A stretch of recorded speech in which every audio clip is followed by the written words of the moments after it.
All right, good morning, everyone. This is the Planning, Housing, Economic Development Committee, and we are taking up two items today.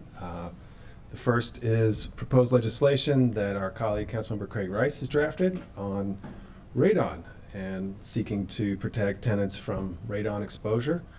And I'm not sure that Councilmember Rice is going to join us. He's texted me and. Oh, I'm here. There he is. Okay, great. So I'd like to invite you to share some comments, and then we'll proceed into the packet. Well, thank you very much, Mr. Chair, and I really want to thank staff and everyone, including AOBA, GCAR, as well as our Department of Environmental Protection and ours, who have all come together to really give some great recommendations on how we can continue to protect our residents here in Montgomery County. It came all real last week when we had a person who actually contacted the council via our communication channels where they can submit questions and asked about the fact that they actually had a unit that they were living in that had, I think it was a 7.6 picoliter rating in their apartment, and were wondering what their recourse was in terms of making sure that their unit was mitigated. We know that we are in an area of high risk. That is the reality. And it is one of the reasons why you see so many homes that are developed with radon mitigation systems now moving forward. But the reality is we have so many buildings that are existing structures that have not been the beneficiaries of this radon mitigation system. This is designed to make sure that, just as we did with our single family homes when it came to the sale of a home, that both the buyer and purchaser would come to an agreement in terms of testing and then deciding on the right form of mitigation. The reality is that in this case, the tenants don't have a choice. They don't own the building. They don't have the ability to mitigate if they find that there is a level that is at risk for themselves, as well as members of their building and their families that are in those particular units. And so from that standpoint, we wanted to make sure that we were doing our due diligence in protecting our residents. We do it when it comes to lead in water. We do it when it comes to lead paint. We do it when it comes to asbestos. And we also need to be doing it when it comes to radon. And I'm very much hearken this to what happened with our window guards bill. We see some very unfortunate situations that happen that put community at risk. And we know that there is a challenge in terms of ensuring that there's safety, and that challenge oftentimes is money. But we can't put a single price on lives. The second leading cause of lung cancer in the nation is due to radon exposure, and so it really is important for us to do everything that we can to protect our residents. And so again, as I stated at the beginning, I really want to thank everyone for their continued partnership. Mr. Chair, I want to thank you for your flexibility in terms of allowing us to go first, because I think that because we've had such a robust conversation with so many of the stakeholders, that I think we might be able to dispense of this quicker than expected based on the proposed amendments that are before you.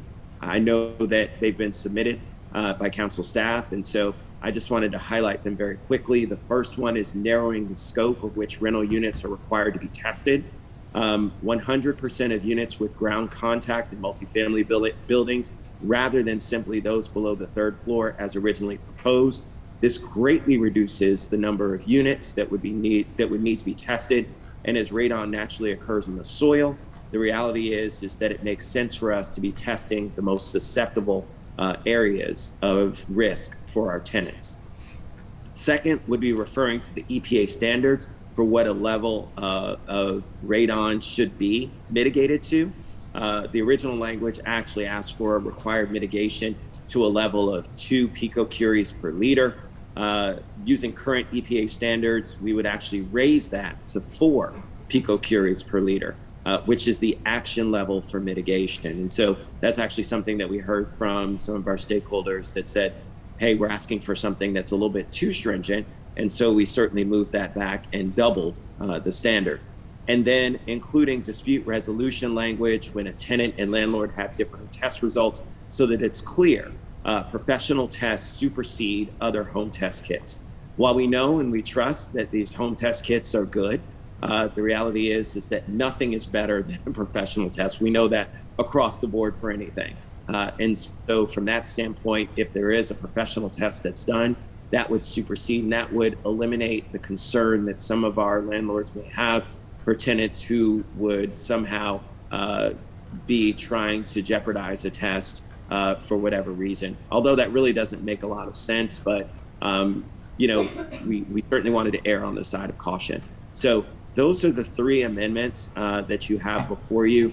I think that this represents a very well-balanced bill. Again, this bill was drafted with consultation of all of the stakeholders. So we started off talking to them from the very beginning, before we even introduced a bill, before we had concrete language, and have been able to come up with something that I think represents a great middle ground. Something that, again, does not create something that's onerous for our landlords, because at the end of the day, they do bear a responsibility for the safety of their tenants, but at the same time, also ensuring the protection and safety of our residents who rely upon our landlords and property owners to ensure that they're living in safe buildings where themselves nor their family are at risk.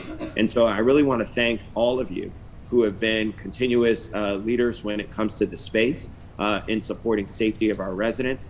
We supported the first radon bill that I proposed, and this is what I consider to be a cleanup for those who are in our rental properties throughout the county. So with that, I turn it back over to you, Mr. Chair, and to staff, and just again want to thank everybody for their tremendous input and cooperation and collaboration. All right. Thank you for those framework comments. Really appreciate it. Appreciate your taking the time and the leadership to bring this to us very much.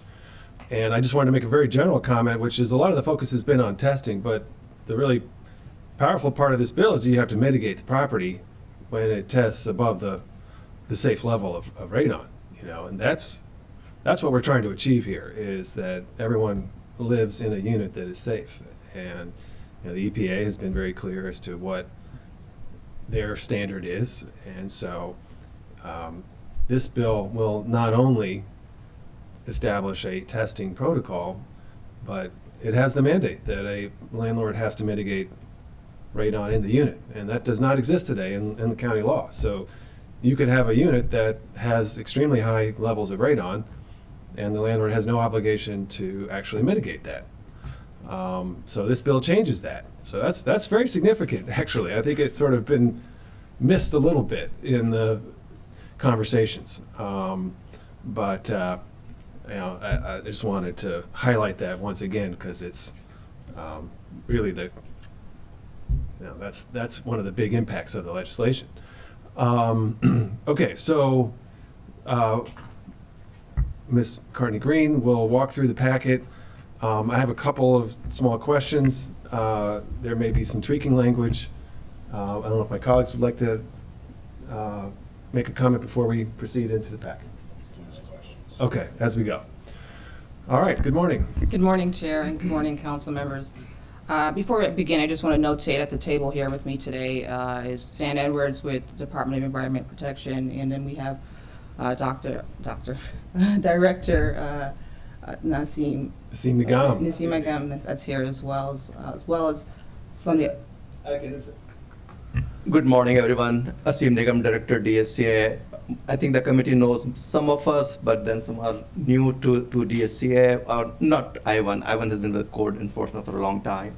But I'm also joined by Nicole Katrivanas, who is our ALTA manager, and Tiffany Johnson, who is our licensing manager. Okay. Good morning. Welcome. Glad you're here. Ivan, welcome back. Always great to see you. And Stan, thank you. So as Councilmember Rice pointed out, the background of radon and the cause and effect that it has, this bill specifically would extend protections for tenants in rental housing, requiring testing, education, disclosure, and mitigation. Specifically, before a tenant occupies a unit, a landlord would be required to test for radon for a single-family home or a multifamily dwelling building. At the time of the lease signing, the landlord is required to provide a few things. One, a copy of the test results that shows that radon has been tested, and if the levels have to be below the action level, which is 4 mercuries per liter. Second, the landlord would have to also provide a test result that's within 3 years. And so the third requirement is that the landlord will also be required to provide educational pamphlets. And this is to increase tenant education and notification about radon, the effects of it, and resources that they may have available for them. That's for prospective tenants that are moving in. For existing tenants that are in the dwelling unit, they may conduct a self-test. And so a self-test that depicts results of above 4 mercuries or more, they have a duty to report it to the landlord within a certain time frame, within 14 days. Once they've reported it to the landlord has the opportunity to do a confirmatory test. And so that confirmatory test would confirm whether or not those levels are truly elevated or not. Once that confirmatory test is done, if it is above the action level, then the landlord must notify all the residents in the dwelling unit and must conduct mitigation efforts to reduce the presence of radon in that tenant's dwelling unit. If the landlord is not able to do that, or if the tenant realizes that the landlord has failed to do it within a timely time frame, the tenant has the opportunity to terminate the lease without penalty. And so that gives a very broad overview of the bill in its entirety. With that, we did have a public hearing. We had amendments with support. We had support with amendments, and so the packet here goes through some of those amendments. In addition to that, after the packet was posted, council staff did receive additional testimony from housing providers, Making Housing Possible, and Montgomery Housing Alliance. With that said, Chair, I'm happy to start with our number 1 concerning in the packet. And so the first amendment number 1. Yes, amendment number 1. Thanks. So amendment number 1 is to amend the radon testing to ground floor and basement units. As we've talked about, radon seeps up from the floor through the building, and since that's from the ground, the more targeted approach is to amend the language where it applies to ground contact units or basement units only. Previously, as written, the bill referred to units that were below the 3rd floor. But looking at reports from HUD and their testing and other expert testimony as well, the recommendation here is to narrow that scope to ground contact or basements in a residential rental that's in a single-family home or multifamily dwelling. I want to stop there just to...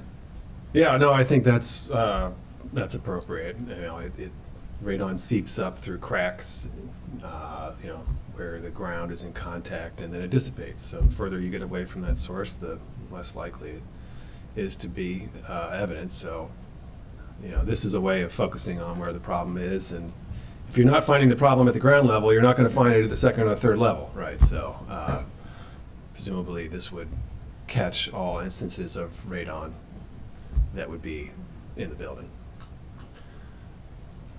Any comments here? No? I'm supportive of this. I'm moving forward with just ground floor. I think it makes sense. I did want to note that there was a request to do 20% of the units, not 100% of the units, and we're not accepting that. So I just think it should be noted that, you know, that was the request. Yeah. We're you know, the request was 20%. The original was all 3rd floor. You know, the sponsor is suggesting that this is a compromise at saying all 100%, but only of the ground floor units. I just, for those who are following this conversation, I think it's important to understand where we landed and why. So I just... Right. It's not a sample. It's a Correct. complete, Correct. you know, there's a testing requirement for all units that are at basement or ground level. Ground Yep. contact at basement level. And we have received a request to do it in a sampling fashion. And Yeah, I just, because we referenced some of the testimony, I think it's important to note where we landed in reference to that testimony. So referenced, I'm supportive of the, you know, 100% of the ground floor units. Just wanted to note that. Thanks. okay. That I want to move to number 2. So this is aligning the action level for radon mitigation with the EPA's recommended action level. As previously stated by Councilmember Rice, currently the way how the bill is written is that a landlord would be required to mitigate the premises to a level of 2 or below. receiving testimony and more information, the more reasonable level is to stay at the EPA's action level of 4 and below. And so the amendment here is amending lines 13 and 57. One, establishing the definition for action level, and then two, in terms of the mitigation of radon, to make sure that the testing is obviously in line with the EPA recommended standards for testing and concentration below the EPA's action level. And so that's there in your packet.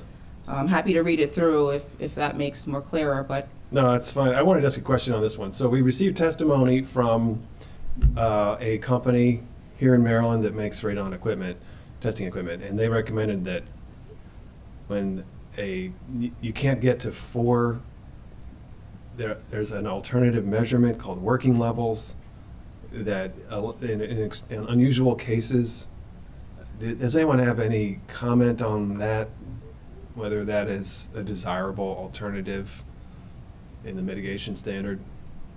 No, I'm gonna look at you, Mr. Edwards. So if that's not, Yeah, I don't have any specific knowledge on those different measurement okay, techniques. so we'll take a pass on that one, great. this was guidance. What's that? Yes, exactly. Exceeding our scientific, And council staff has referred to what the EPA has recommended, and so that standard is yeah. the overarching standard that's used. All right, sounds good. With that, the committee accepts the amendments for. Without objection, Okay. yeah. Now, I do want to notate, Sure. I guess I'll chime in here. I think this is as good a point as any.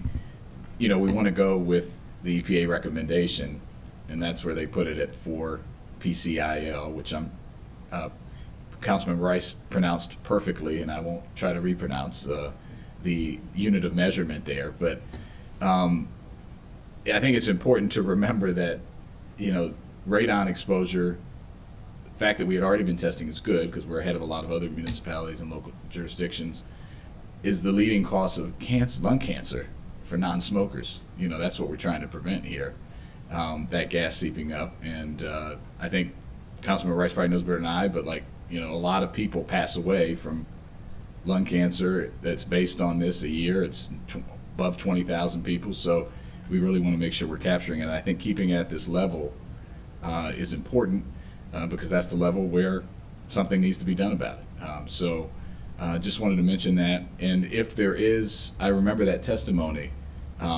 it's something we could always follow up on if there is science changes, mitigation techniques and technology changes, but I think this is where we should keep it for now. So, thanks. And the testimony said that it's, provided clarity that what they were recommending was more focused on the health concern of radon versus these measurements. So just to be clear about what they were recommending, it was saying that a better measure would focus on this working levels. But without the EPA's guidance there, I think that we can just leave that alone there. So, okay. okay, with that said, moving along. And so question 3 arose, so how many times can an existing testing conduct radon testing and require a landlord to respond? As drafted, the bill allows the existing testing to conduct radon, as we mentioned, at their discretion or when they believe that there might be high levels. The issue that we had here with accepting this amendment proposed by GCARD and AOBA was that we shouldn't limit the testing of a tenant. Rather, the alternative is in 4 and 5. 4 talks about addressing the dispute. And so if there's a dispute amongst testing, the recommendation here is to accept an amendment that was suggested by the Maryland chapter of the American Association of Radon Science and Technology. In this instance, if a test is conducted, whether it's a short-term test, and that's conducted by a non-professional, and there's a test that's conducted by a professional, then those standards should prevail. And so instead of adopting an amendment where there's a one-time test that a tenant can take, the approach here is that if there's a dispute amongst tests, or there is a dispute amongst 2 professionals that have conducted a test, there are certain procedures here that would amend line 58 that was suggested by MDAARST. Sorry, have you moved on from Amendment 3? Right, so Related. Okay, I don't agree with Amendment 3. I just want to start off with that. correct. And so Amendment yeah. 3 would not agree with adopting one test per term or per lease period. Instead, as an alternative, the suggested amendment is number 4, that would adopt an amendment that's recommended by. All right, so first of all, I think we need a little bit more precise language here, because no two radon tests, I would imagine, are going to produce precisely the exact same result. And so any two tests will be conflicting, I would guess, because you're measuring something that changes. But I have a prefatory question here. Is it it's presumed acceptable if the landlord or the property manager conducts the test? If they put the equipment, the test kit, into the unit and then return to collect it and then send off the sample to the lab. I believe that is the intent of the sponsor, that is acceptable, which I think makes sense. But it's not really spelled out. And the only place where a professional test is mentioned is in this kind of what happens when there's conflicting results. And I think it makes sense to, at that point, require a professional, tester to conduct the test. But prior to that, we received a letter from Montgomery Housing Partnership in which they said that it was their feeling that each test would cost them, I think it was close to $700. But the test kits cost like $30. And there shouldn't really be, if you have a property manager, presumably it doesn't cost additional money to administer that test beyond the $30. So I presume that is because their property manager said that they would hire a professional service to conduct the test. And that certainly is something that they could do. But is it your reading that this legislation requires you to do that? It does not. It just requires that they initiate a test within a certain time frame, but it does not require a professional. Okay. And then, we wouldn't want to limit the number of times a tenant can test. Tenants can test all the time if they want to. If they're concerned about it, they should test all the time. That's not the issue. A test that doesn't produce you can't fake radon. Like, what are you going to do? Like, import some radon into your basement and disperse it? That's not a concern. Like, it's either there or it's not there. So let the tenants test all they want, I guess, is my view here. And the issue is what happens when the test exceeds the results. So first of all, I think we may want it not to say when there's a case of conflicting test results, but when there is any case, perhaps, I don't know, thinking this through here, but when there is any case that exceeds the 4%, that's when you want a professional to come in, conduct the test again, and get that. You have to define results. Right. Okay. Please. Yeah, we need to define results, because to your point, if the results are the number will be different. Like, if you do 2 tests a day apart, the exact same test, you'll likely get a modestly different result. But if the result is, like a COVID test, it's a positive or a negative. Like, either it's a binary question. It's above 4 or it's below 4. That's a different result. Like, nobody knows how much COVID they have in their system when they take a test, whether it's a PCR test or, an at-home test. They just know if they have COVID.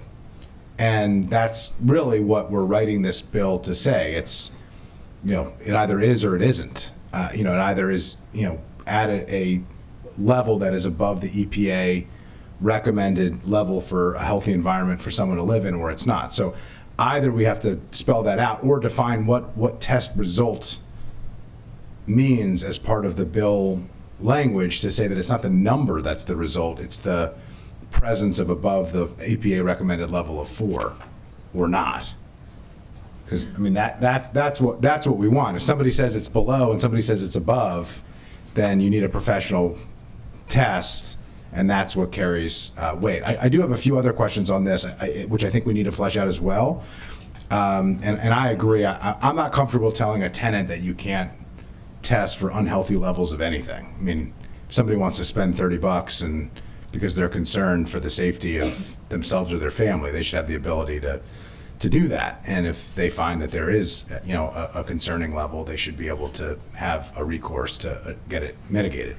But I do understand, to a certain extent, the concern. But I think the question that I have here is we don't really spell out who's responsible for this. So the way that the bill language is written to me, can I charge the tenant as a landlord for the cost of the professional of $650 or $700? I don't think that's the intention here, but it's not spelled out.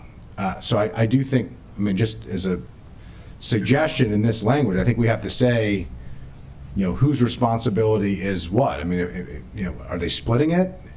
Is it solely the landlord's responsibility to pay the $650 or $700 for this cost? If you have 2 results and you need to do a third result to check, who's responsible for that? Normally in a like this is kind of like an appraisal. You have different appraisals, and then you have to get a third appraisal because the 2 appraisals don't line up. It's spelled out who's responsible for the cost of the appraisals, and I think we have to do that here, unless we have an issue down the road. I'm getting some nods from the team at DHCA that deals with landlord tenants, so I'm assuming that they would agree. But that's something that I noticed that I think we need to address, and I do think I agree with the chair that we don't spell out that the at-home test is fine, although we're saying that the at-home tests are fine, which I think is appropriate.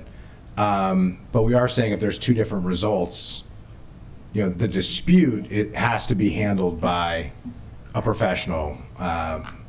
So I think we need to clarify that language. So I don't know if we want to hear from DHCA Sure, on if I may, on that, just to or clarify, council staff. so Yeah. we're all on the same page. So Yeah. looking at section E, and I'm going to read this just into the record. An existing tenant may conduct a radon testing in the dwelling unit covered by this section if the test results indicate that radon hazard is present at a level of 4 or above. And so when we talk about results, it's talking about not only the level, but it's a radon hazard. And so radon hazard has been defined in the definition section. And that also correlates with what we already have existing law for single-family homes, if you're purchasing a single-family homes. So council staff was mirroring what we're doing for a sale of a purchase, what's considered radon, what's the hazard, and then aligning it with what we're doing here in the property landlord tenant section as well. In terms of Sorry, I'm confused, but the section E, we're not accepting section E, right? Or was it? so I'm looking at the bill text. That's as drafted. I'm looking I at see. the It's the bill. once during the lease term was the part we're not accepting. Okay. Correct. But I'm looking at the bill text, specifically lines 46 through 49, that says if the test results indicate that there's radon hazard, and radon hazard has been defined, is present at a level of 4 or higher. So that marker is already the same. That marker is there to define what the test results indicate. And as you mentioned, it's either above 4 or below. And so the dispute's going to come into if someone has a reading of 3 and someone has a reading of 6, right? But if both readings are above, the 4, then, there's no dispute there. Mitigation is required as under this law. So just want to make sure the dispute would only come if a tenant says I have a 2 or something under 4, I'm sorry, if the tenant says that they have a radon level above 4, and the landlord comes back and says, no, I've done a confirmatory test and the levels are below. Yeah, I think I don't want to put words in the chair's mouth here, but I was agreeing with him, so hopefully we were thinking the same thing. The radon hazard level, at least in the amendment as proposed here in item 4, does not include that language. So I think if we're going to rely on the radon hazard level as the standard, we have to refer to the conflicting test results specifically related to radon hazard level, which I agree, we have explicitly said is 4, which is as recommended by the EPA, which we agreed is appropriate. But I think we need I'm not here wordsmithing specific language, but I do think the reference in this proposed amendment, if we are going to move it forward, should reference specifically the radon hazard level, because we have defined that in this bill as 4. That's fine. If it's a clarifying amendment, I can add that in there, Councilmember Friedson. And where is it written that a test kit is acceptable? And so and I'll go back to the bill just to make sure, amendment number 1, let me go back. It says, go ahead. Stan, please, I can yeah. address that, Councilmember Raymer. The language here does refer to Chapter 40, which is the single-family testing law. Okay. And that specifies which devices are acceptable. They're devices approved by the Director of the Department of Environmental Protection. And on our website, we provide the testing devices, or link to find testing devices that are acceptable. I ordered one 2 days ago from your website. So Right. thank you. So, and we can certainly work with our colleagues at DHCA to make sure any materials that are provided to both landlords and tenants are clear about that. Because there are certainly devices that I believe give inaccurate results, that you can buy an electronic testing device from a Home Depot or a Lowe's that are not certified. I get many calls from people saying, I got this result. It reportedly gives you real-time results. Those are not accurate devices. The electronic devices are used by professionals, cost thousands of dollars, give or take, and it's special training. And so it is important that people not buy those devices that are inaccurate and say, hey, I got a 13 today, hey, I got a 12 tomorrow, because they will get inaccurate results from those devices. Okay, so So the separate chapter refers specifically to devices, and it's devices that are the hook rather than the Yeah. person administering the device. Yeah, well, the devices that are approved by the Director of DEP. Right. And what we have said is that they are, so 3 different things. One, purchased from the National Radon Program Services organization at Kansas State University, which is an EPA-supported entity that provides lots of radon mitigation or information. You can buy test kits from them. That's where we refer people Right. typically to buy a test device, because you're getting a reliable device. But also ARST, the American Association of Radon Scientists and Technologists, who the councilman worked with and Ludine mentioned earlier, they have a list of certified devices. So any device on that list is acceptable, will give you accurate results. And on our website, we list some devices that people might commonly pick up at a Home Depot or a Lowe's or someplace. And those include both short-term and long-term. They do. And Councilmember Rice, I know I'm going to turn to you here in just a second. And so this gets back to another clarification point, because there's an amendment proposed, I think it's an amendment, that it's once every 3 years is the requirement. Where is that? That's as drafted, so. That's as drafted. Yep, as drafted. Okay, so as described, it was before a tenant occupies or signs a lease. However, there's not a new test required in this legislation each time a new tenant signs the lease. They have to be notified each time they sign the lease? Each time a new tenant has to be notified?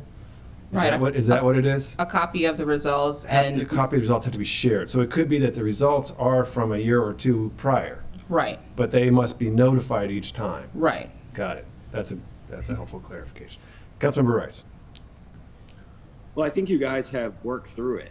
So when I was texting at first, you guys were kind of still trying to work through it, but just wanted to be very clear about the landlord-tenant dispute. And Councilmember Friedson summed it up exactly. It should be only in cases of where there's, and in council staff, Ms. McCartney-Green summed it up as well, that it's only in cases where you have one that's below and one that's above. And so having some sort of clarifying that's the dispute, that it's not about one that's at 4.2 and one that's at 6.2. Well, they're both over 4, and so you need to move forward. But certainly from that perspective, I think there's a simple way in which we could put the language in. But just wanted to agree with you guys that I think that's great clarifying language to ensure that there's no confusion around the fact that it's if it's only a dispute if one is above and one is below. Councilmember Friedson. Thanks. So I just want to make sure everybody understands.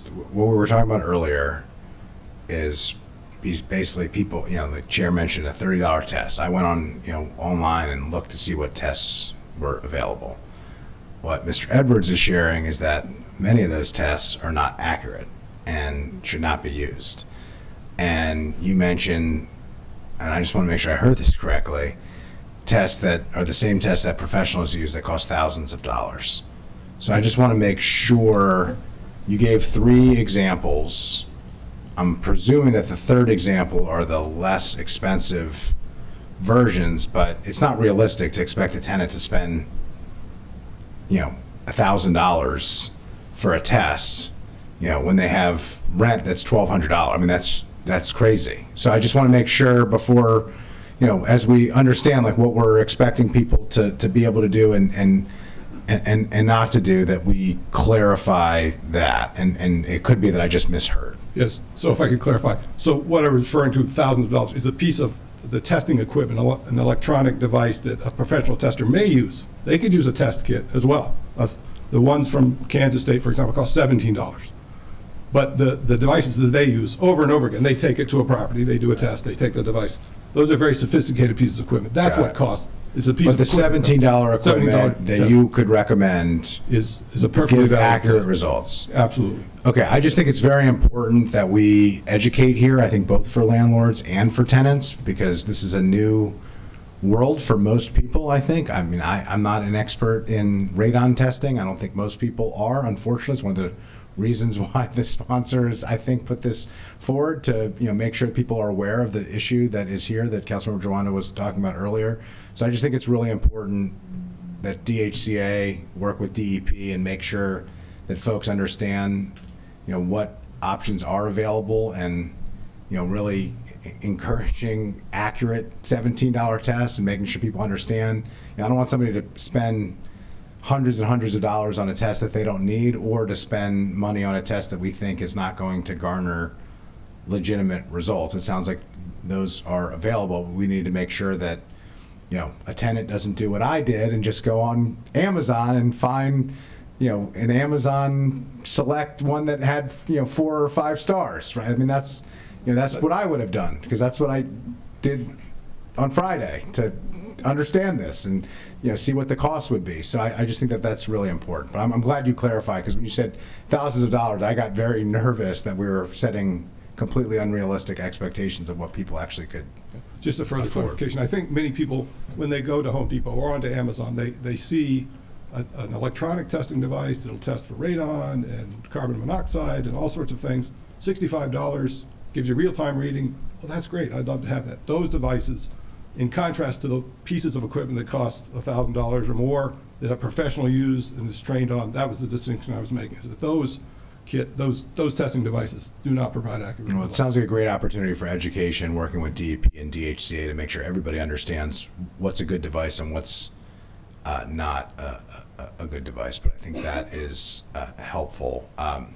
I do also, in all landlord-tenant, as far as I can tell, there are landlord responsibilities and there are tenant responsibilities.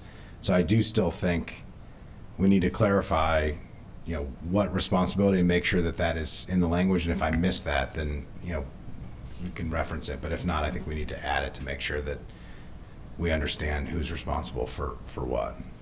Agreed. So the cost of the test could be something that could be further delineated. And so the initial test, obviously, by the existing tenant, that would be done by the tenant, but any confirmatory or follow-up test would be done by the landlord at the landlord's cost. So that's something that I can clarify if the committee is open for that. Say that again. Yeah. So The- who's responsible for the first test? And so let's make sure we're talking about a prospective tenant or an existing tenant. And so a prospective Both. tenant who's Both. moving in, Yeah.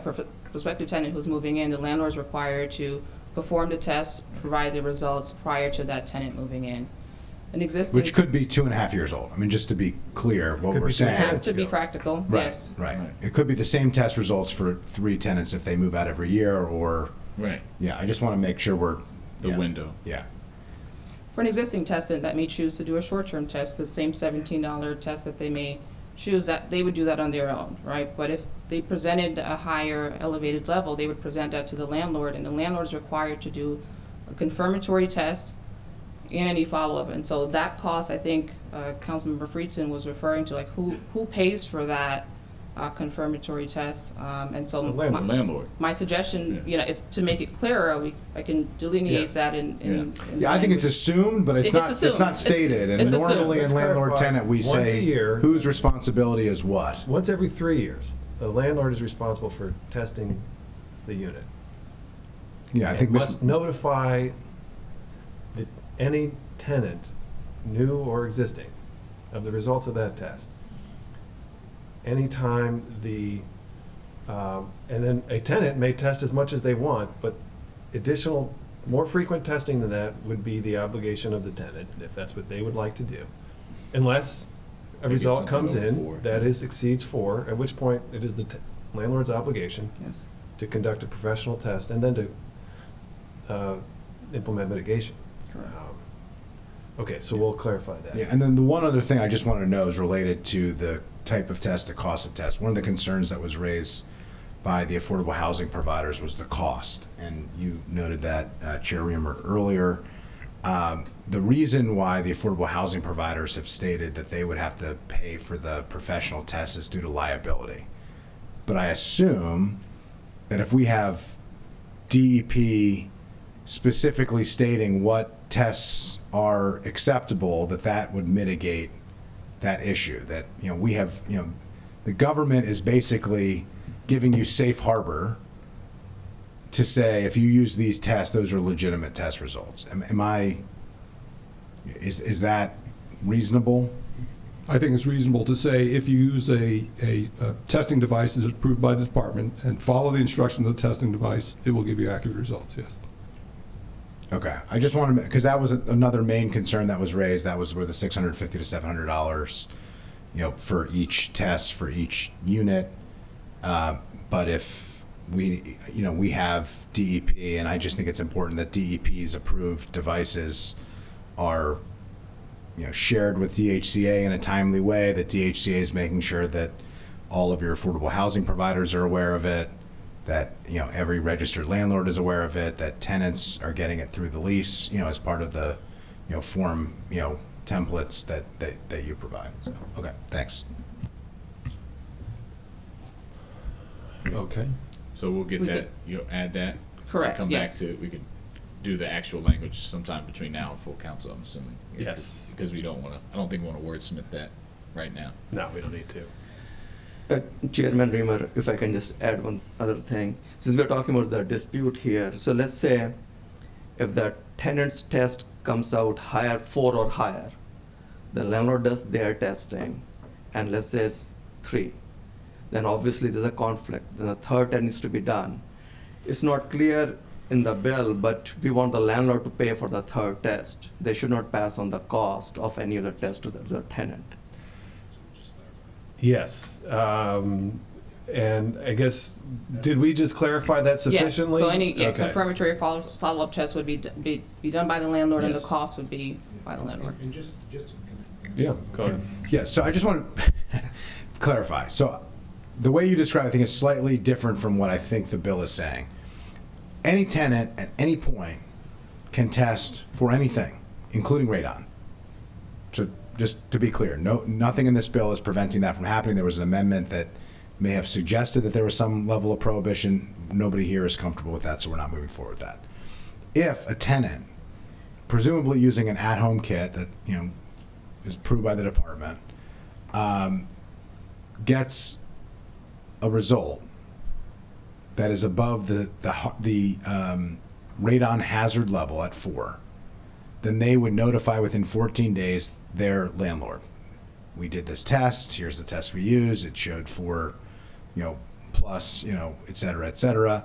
At that point, the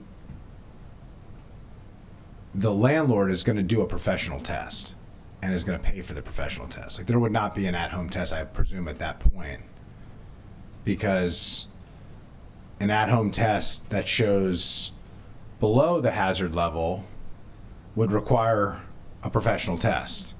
An at-home test above that level, I assume you'd still want a professional test to know what the level is from a professional. So it's that professional test. Prior to the tenant doing their own test, every 3 years there is a standardized process that the landlord has to participate in where they are testing, which could be an at-home test. And as long as it shows below the 4, hazard level, they don't necessarily have to have a professional. I mean, that's what we're talking about in the bill, and I think the concern that you had of who's responsible for the additional professional tests is the landlord, which is the language that we had clarified earlier. And it's not just the test. If any mitigation needs to be done, then the landlord is responsible not only for the test, but also for the mitigation. Yes, the obligation is for the landlord to mitigate the property, yes. That's clearly stated. That's in clearly another stated, portion of the not legislation. only in this section, but in the obligation of Yeah. a landlord section, this falls under that as well. Director Gump, it's line 52, mitigation of radon. A landlord who receives notice, it's the landlord where that requirement. That part I think is clear here. I think it was the cost of the dispute test because we were adding that language in. The bill as drafted does speak to the mitigation. I think that is clearly on the landlord. Okay.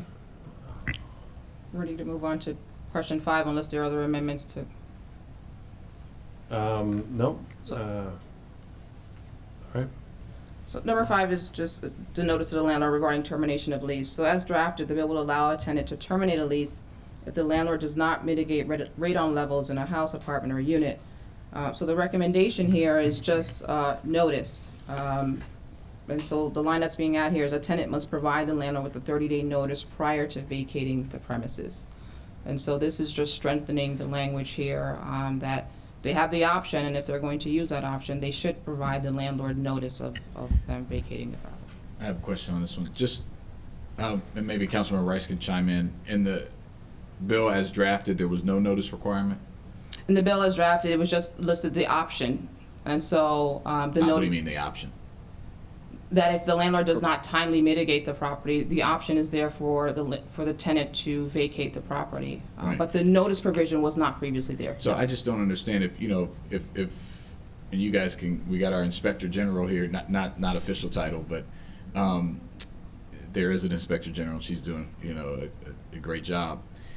If there was deemed, if a residence was deemed non-habitable, you need to move out that day, right? So why, this is something that can cause lung cancer. If you were trying to terminate, am I missing why we would say you'd have to give 30-day notice, so you'd have to pay? I guess you could leave to protect your health, but why do you have to give 30-day notice if you have a high radon test? And that's not been mitigated. So the scenario here, just to be clear, is there is a radon level above 4.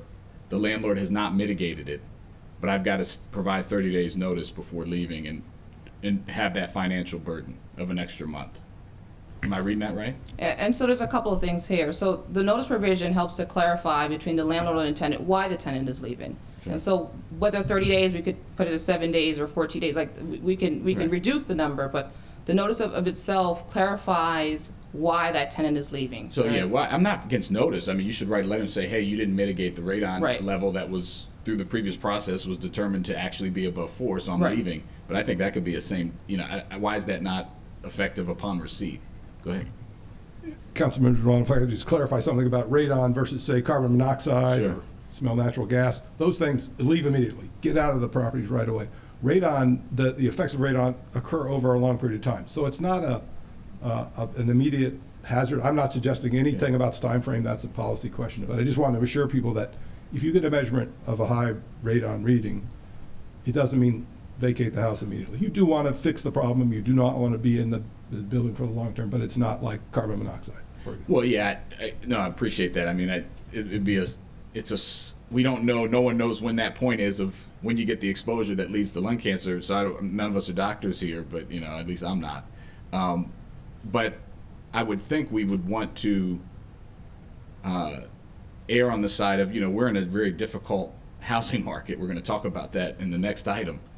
Having to pay another month's rent when you're trying to, if you are intend to move out, which is what this provision is, because your landlord, again, has failed to mitigate a unhealthy level of radon exposure, why would we then say, well, you got to give 30 days notice and pay another month's rent? So I would say that you have to give notice would be my suggestion. I don't know why you would need to pay another month's rent. I agree. Let's go back to what is the timing? Oh, Mr. Chair, yeah. sorry. Go ahead. Sorry, Yeah, just- I'm sorry, Mr. Rice. Yeah, I meant to go to you. Yeah. Yeah, because Councilmember Joando had asked.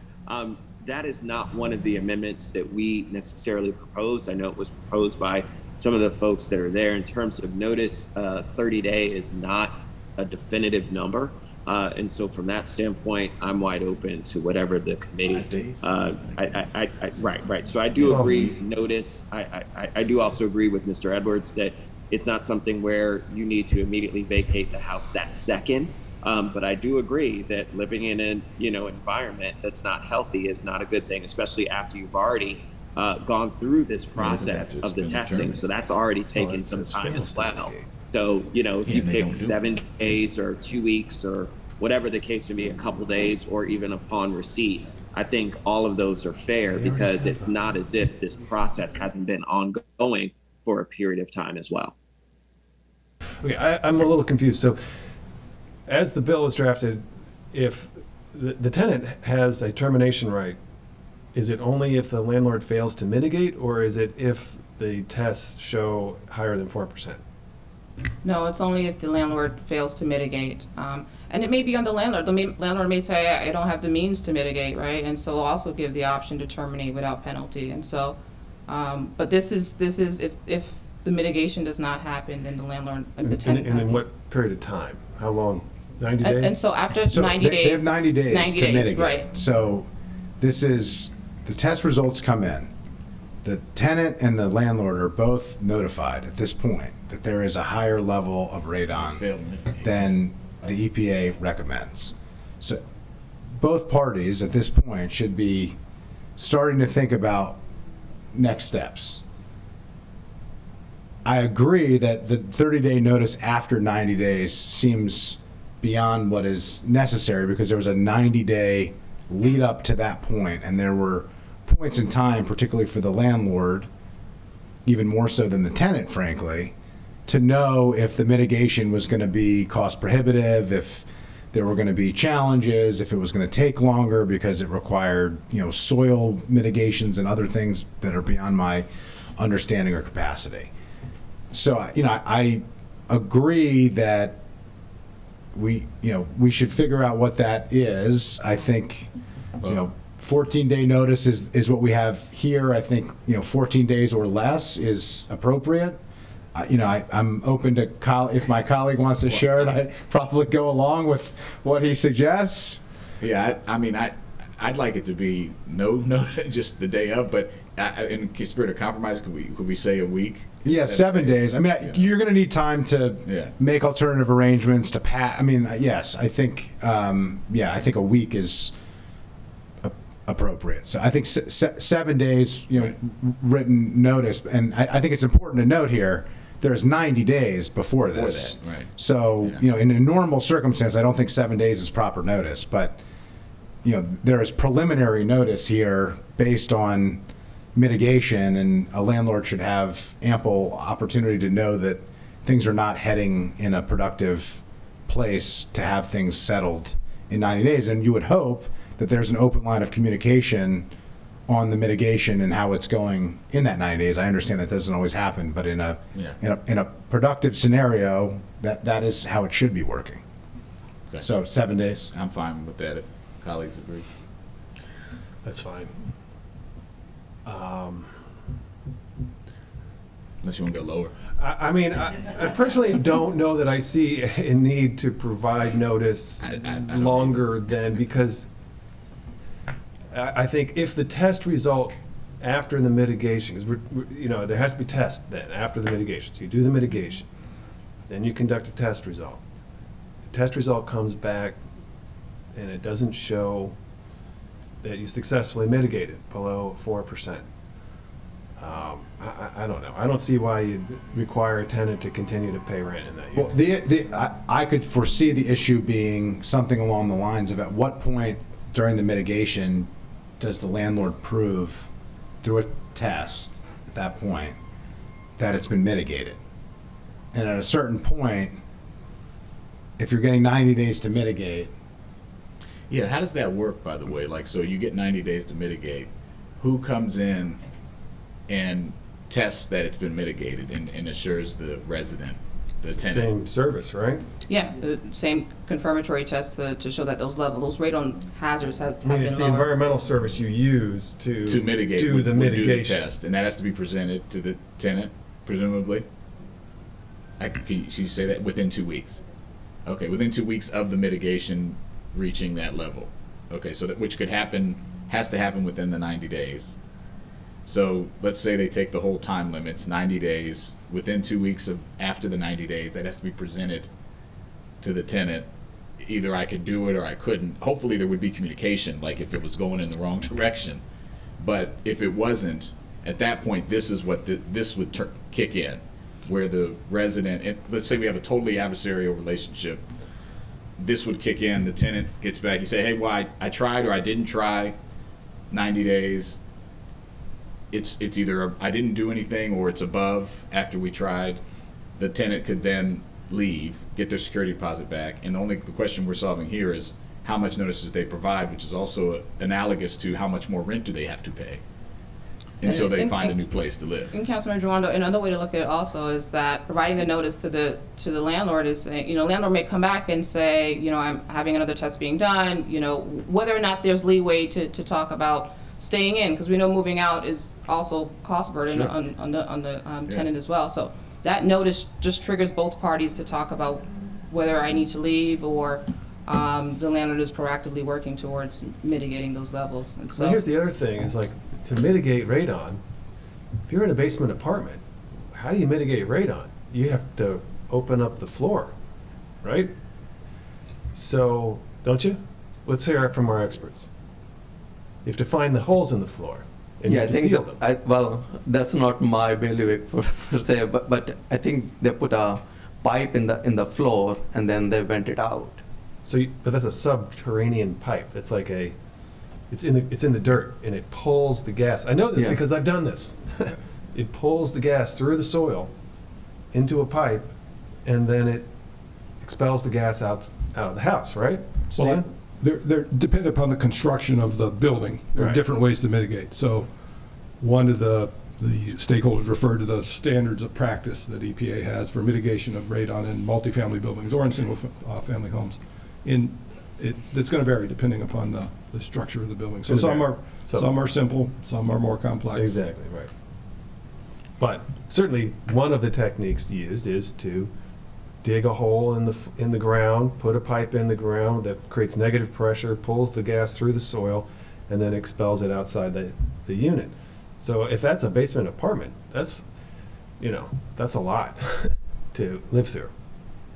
So I don't have a problem personally with, at that point, if it doesn't work, you don't have to keep paying rent. just to clarify, under the terms of this bill, if the mitigation that is required is as extensive as you're talking about, there's no way in ordinary circumstances a landlord is going to be able to get that done in 90 days. And therefore, they would have to allow the tenant, because they would fail to meet the conditions of the bill, and the tenant would, You can do it in 90 would days. be able to You could leave. do that in 90 days. I mean, it's just like it's as extensive as an interior storm drain, It's a couple Yeah, days if worth I of work. may- Okay, and I'm not saying we shouldn't do it. I'm just Mr. saying Rice, yeah. if the notice requirement at that point wouldn't matter is the kind of the point I'm trying to make here, because if it goes beyond 90 days Yeah. and is that extensive, then the tenant is relieved of their obligations under the lease because the landlord can no longer fulfill its obligations as the bill states. I mean, I think Yeah. there's a separate question. I think everybody wants to speak. Craig Rice wants to speak. Councilmember Joy. I just want to also throw into the mix here. There's going to be another variable in this equation, which is if your unit is not habitable because of the work that you're doing to mitigate the radon, I think DHCA would identify that, and then the tenant would be entitled to, something from the landlord to I passed the relocate? bill on that. Their temporary relocation versus full relocation, so they should be entitled to something. Do you want to comment? That's what I was thinking. Okay, so, Yeah. Mr. Rice. Yeah, so I just wanted to say thank you guys. This is an important part of the deliberation and discussion that we went through when it came to this. Look, at the end of the day, what we also need to acknowledge is that there are tenants who do want to work with their landlords, and landlords who do want to work with their tenants. I think we may be twisting ourselves a little bit in knots here by assuming a case in which it's the worst case scenario. But the reality is that a lot of people are happy where they are. And if a landlord is doing their due diligence in repairing something, a tenant's not going to go for an action that otherwise they've been very happy with where they're living.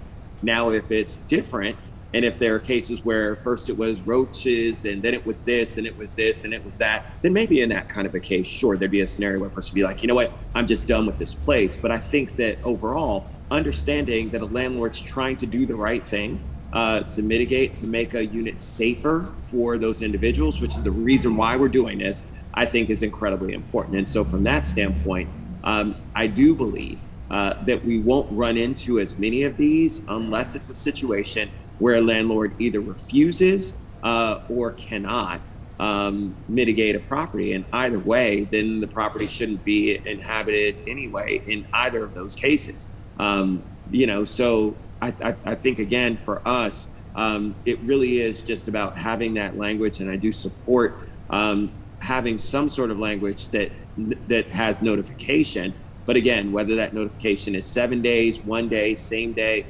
again, after this whole process has gone on, where you would assume that the landlord and the tenant would be in concert in trying to fix the problem. If that's not the case, then it is a case where you want to try and alleviate. And that's where this comes in, where this language comes in a case where either the landlord chooses not to mitigate and isn't in that process, or is talking about, that I can't do it. It's so onerous that I can't do this. And in that case, you actually have to look at the building itself and whether it should be inhabited, if that's going to be the case, that they can't afford to mitigate the thing. Now, I will just say this, when it comes to timing, and I know this because we came up with this when it was our single family homes, depending on the availability of a contractor, but I can tell you that these things can be done in the course of 2 to 3 days maximum. It's not that hard. It's really a pretty easy project. Now, of course, some units, and that doesn't apply across the board, so please don't quote me as the expert in this, but from many folks who do this work, they've said that it typically takes less than that. But even for some of the more complicated ones, it could take 2 to 3 days for them to fully install a mitigation system. But some are same day. For single family homes, they can actually do them in the same day. They do the drilling, they install the pipe, install the fan, vent it out, done deal. And for anybody who's done work on their homes before, they know and have seen how much work can get done. I mean, I actually just had my roof done and they did it in a day. It's an incredible process. So from that standpoint, I really do think that there's a lot of flexibility that's afforded by 90 days. That gives you a tremendous amount of time to do whatever it is. And that's what we tried to work into the bill. So I just wanted to make sure that folks know that we thought about this. We used some of the data and information that we had in coming up with the 90-day mitigation process, because that gives enough time to not only have the project done, but also get estimates and everything that's needed. So just wanted to share that with you guys. Appreciate that, Mr. Rice. I'll just amend I just think we can just strike that line that they can terminate, because that was an amendment, right? That last notice line. So I would just, I think the cleanest way would just be take it off and just say they have the right to terminate. That could be anytime after the 90 days, correct? As drafted. As drafted, it says, a tenant may have the option to terminate a lease agreement if the landlord fails to mitigate. The amendment, well, that's a good Has the question. right. What is It may? has the right. What does may have the option? Should say has the right. Like, you either can or you can't, right? I mean, Has the right, that's Okay, it. has the Yes. right. We'll sharpen that up. Yes. Uh, So, and what we're talking, I mean, I just want to be clear here. What we're talking about really is rent, right? I mean, to your Yeah. point Yeah. that you Right, made earlier. it's financial. It's do you owe a week's rent? I mean, if somebody hasn't mitigated it, I'm fine with that. Yeah, Let's you don't just- have to keep paying rent in a unit that the mitigation hasn't been successful. Correct. If you can't mitigate it after 90 It's days, not going to happen. you're not gonna, you know, like Yeah. they could leave. Because even if you mitigate it on the 91st day, they still have the right to leave. Yeah. Just to be clear here, right? If, on the 91st day, if it took that long, the tenant still would have the right to leave, even though the mitigation would have happened by that point. It would be the choice of the tenant at that point. And so then it's just a question of do they owe that week's rent Right. or not? Yeah, and I think Councilman Rice's point was really important. Like, he built in the 90 days as a period of time to have the communication and have this happen, right? So I think that's enough. Do we want to include, we don't have to give a time, but do we want to include notice? Like that there must be, you know, just because we're going to change the language, I think we have to, not may have the option, like you either can or you can't. You can choose not to exercise an option that you have a legal right to, but you have, you know, you have to have that right with Provide notice in writing. Provide notice in writing. I mean, I just think, It's fine. you know, that's appropriate. Every other standard, you have a contract, you're letting the other party know that you have the right to vacate, you know, under the law and the contract. So a tenant has the right option to terminate the lease if they With feel writ- to, with- to get with- it, mitigate, and then same thing you say there, and then it would just be they must provide that their Correct. intent With written, I think you just say at the end of that sentence, written. with written notice. With written notice, okay. And not include a timeline, and that, you know, Sure. applies, you know, immediately. Or they could say, we're leaving in a week, because their family needs a week to gather their, you know, dynamics. Okay, the only other thing, there are other references here to 2 PCI. I assume, based on the decision that we made previously, Yes, that would that reflect we're gonna throughout, make sure that it's 4 PCI, so that yes. a landlord doing a test that shows above 4, that the requirement is that they get it below 2. The requirement is they get it below the EPA standard. Yep, yes. Okay, I just wanted to clarify that. Okay, thanks.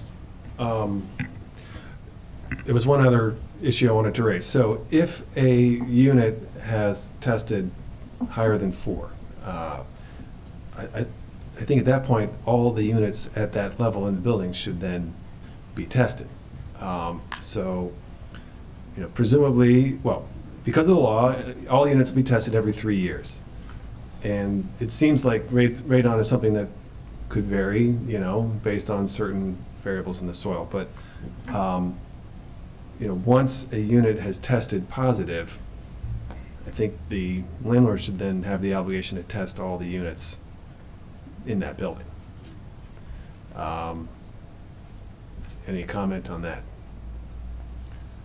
Do you think it's necessary? Do you think, You're ask Mr. Edwards, you're it- presuming that Because it's a one possibility tested that positive. there is a phased in, let's say you have 30 ground floor units in a building. Are you presuming that every year they test 10 units? I mean, I think the way we were talking about it is they're going to test the 30 units. I guess, yes. You hire a let me- professional, let you me get as many stop tests as you can. And go start from a more neutral place here. If you had 20 ground level units, or maybe 10, one of them tests positive, is it highly likely that the others will also test positive, or is it because something with the condition of that floor and that unit is why it's testing positive? Do you think there's an imperative then to test them all immediately, or is it actually it's quite variable from unit to unit? I don't know a precise answer to that question. I think what we tell people is the only way to know if you have radon is to test.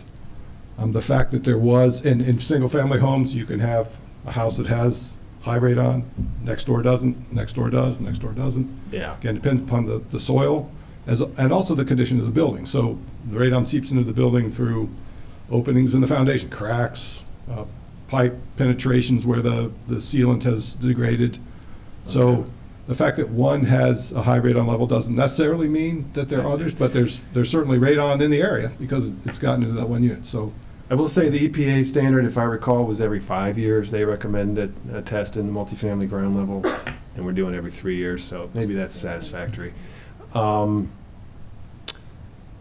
I think otherwise. yes, thank you. Sorry.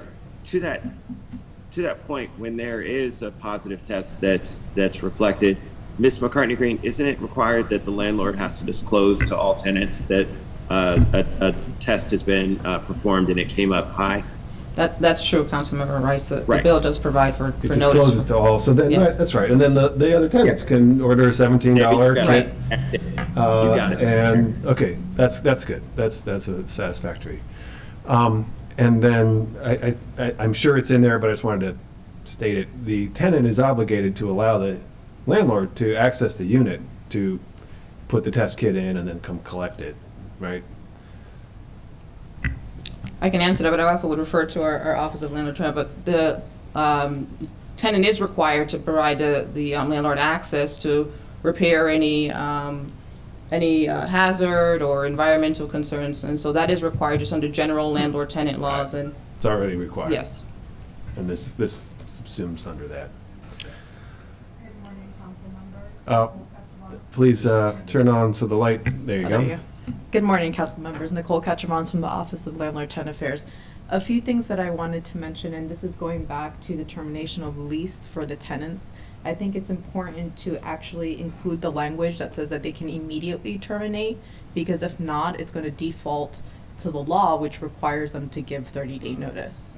Okay. So Thank you. it's very important, especially for our investigators when we're dealing with disputes, that they have the proper language to be able to implement immediate termination. All right, we'll add The other that. thing that I wanted to mention, and I think it was Councilmember Friedson, you were discussing the possibility of displacement in situations where there'll have to be significant construction to remediate. In those types of situations, code enforcement would have to be involved.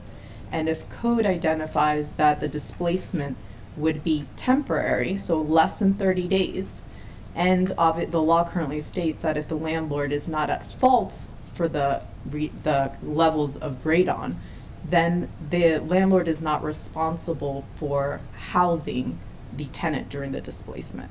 So it's only at fault. If it's only at fault and if it's more than 30 days, which is considered long-term displacement. I don't know how often this type of situation would occur, but if it's possible that it occurs, I think there needs to be some conversation about whether a short-term displacement that will require lodging for the tenant, whether the landlord should be incurring the expense for that. So currently, yeah, that's right. I'm remembering the bill now. It's when it's the fault of the landlord that there's a cost accrued. This would obviously be something that's naturally occurring, and I mean, Councilman- Two how do conditions. you focus it in on the construction phase? Right, You know, yeah. like, it's not the test result, it's the construction Construction. phase. Yeah. I mean, what you were sharing and what Councilmember Rice was sharing earlier is that the mitigation should take less than 30 days, that the 90 days would, so I mean, that would, so maybe it's like if the will take more than a certain period of time, I mean, the challenge is that at what point during this process is it not habitable? And that's, That would be a decision that code enforcement would have to make. or at all, because, if you're just taking up a small piece of the floor, That's like true. you could, Right. that's continued to be habitable. If you're ripping out the entire floor and you don't have a floor anymore, you like, if can't you live have there. if But if it's a small piece and you basement- rip out a couple, pieces of wood, from the floor, and you just, can't, anyway. and you all have, does code enforcement have an ability to, you have a standard by which you would determine whether something's habitable or not in the construction context? Is that something that you make a determination of? For us to deem something inhabitable, that we would condemn a property as unfit to someone to live in, it has to be something that immediately threatens the health and safety or safety of the occupants. A small repair or repairs can be done for the most part with tenants residing in the units. I think that this mitigation can be done with tenants residing in the building, unless it's a major construction that's going to affect the health or safety. But my question is, so you would be able to make that determination you would be able to come in and assess whether it's the whole floor and this is not safe for whatever XYZ reasons versus this is something small that you can still stay here. We make those determinations, Okay. yes. So then I guess the question would be, to your point, can we just have a trigger if DHCA determines that the residence is not habitable for a period of, any period of time during the remediation, I'm just ad-libbing here, that the landlord would be responsible for some level of accommodation, something like that. Is that that's what you're kind of getting at? Yes. Okay. I mean, I'm comfortable with that. I think that's reasonable. I think it's a rare scenario. Yeah. Yeah, I think that's, I think the key is that determination of when it's habitable. And, if they have to come in and pull back the carpet, cut into the ground, install this, I mean, in my mind, that's, you need an alternative accommodation for a night. If it's, not that disruptive, then yeah, it's a normal repair. So Yeah. I don't know how we empower you to distinguish those two. Well, we distinguish those in different scenarios. For example, hoarding, right? Depends on the severity. If it's really severe hoarding that is unsafe to walk around the house, it will be inhabitable. In most places, it's not. It can be cleaned up while the tenants are still living there or the occupants. We also do this in when there's a water damage, fire damage. If it's really severe, then we'll condemn the place. If it's not severe, people can live there while they do the repairs. That's acceptable. So this will depend on how disruptive the work is.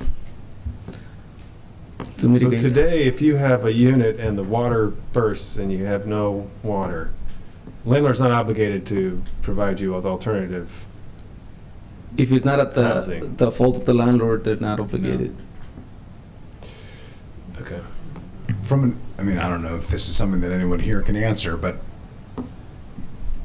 both tenants and landlords have insurance policies. The renter's insurance is for the belongings in the unit. The landlord's policy generally is for, inside the wall, and there's a master policy that's for all the huge, structural type of issues. In most insurance policies that I'm aware of, there's like a loss of use provision. Would radon be, but they don't include acts of, God, I guess. I don't know if we're allowed to even refer to them like that anymore, but that's what they used to be called.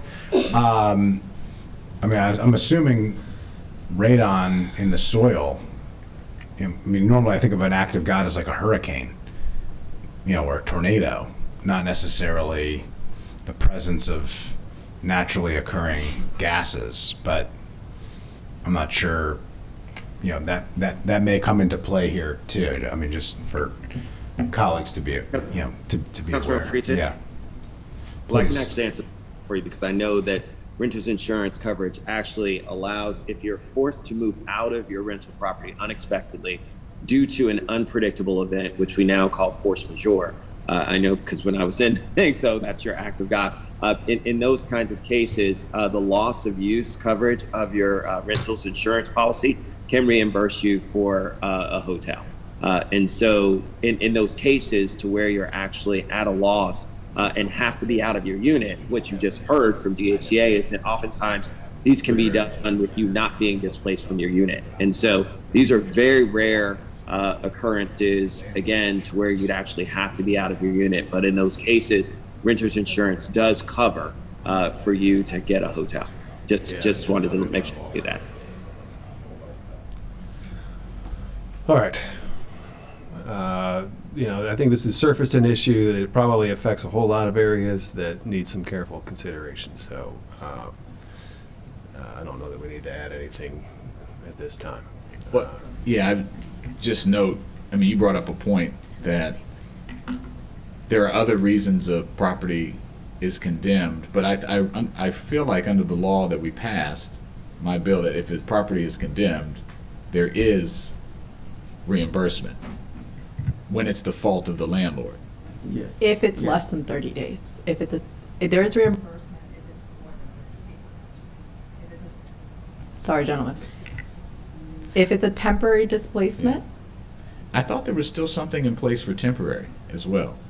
Are you sure about that? I'd have to double check. I I'm- thought it was only permanent. I know there's more a than 30 difference. days. There's a difference in Yeah. amount, but I'm almost positive we did do something for temporary. Yeah, we'll check, yeah. Okay, so I mean, I agree with Councilman Reed, we should come back to it, but as of right now, the law is if there is a fault of the landlord, which this is, you know, the construction is, in having radon and then addressing it is, you're doing the right thing as the landlord, so it's not a fault situation.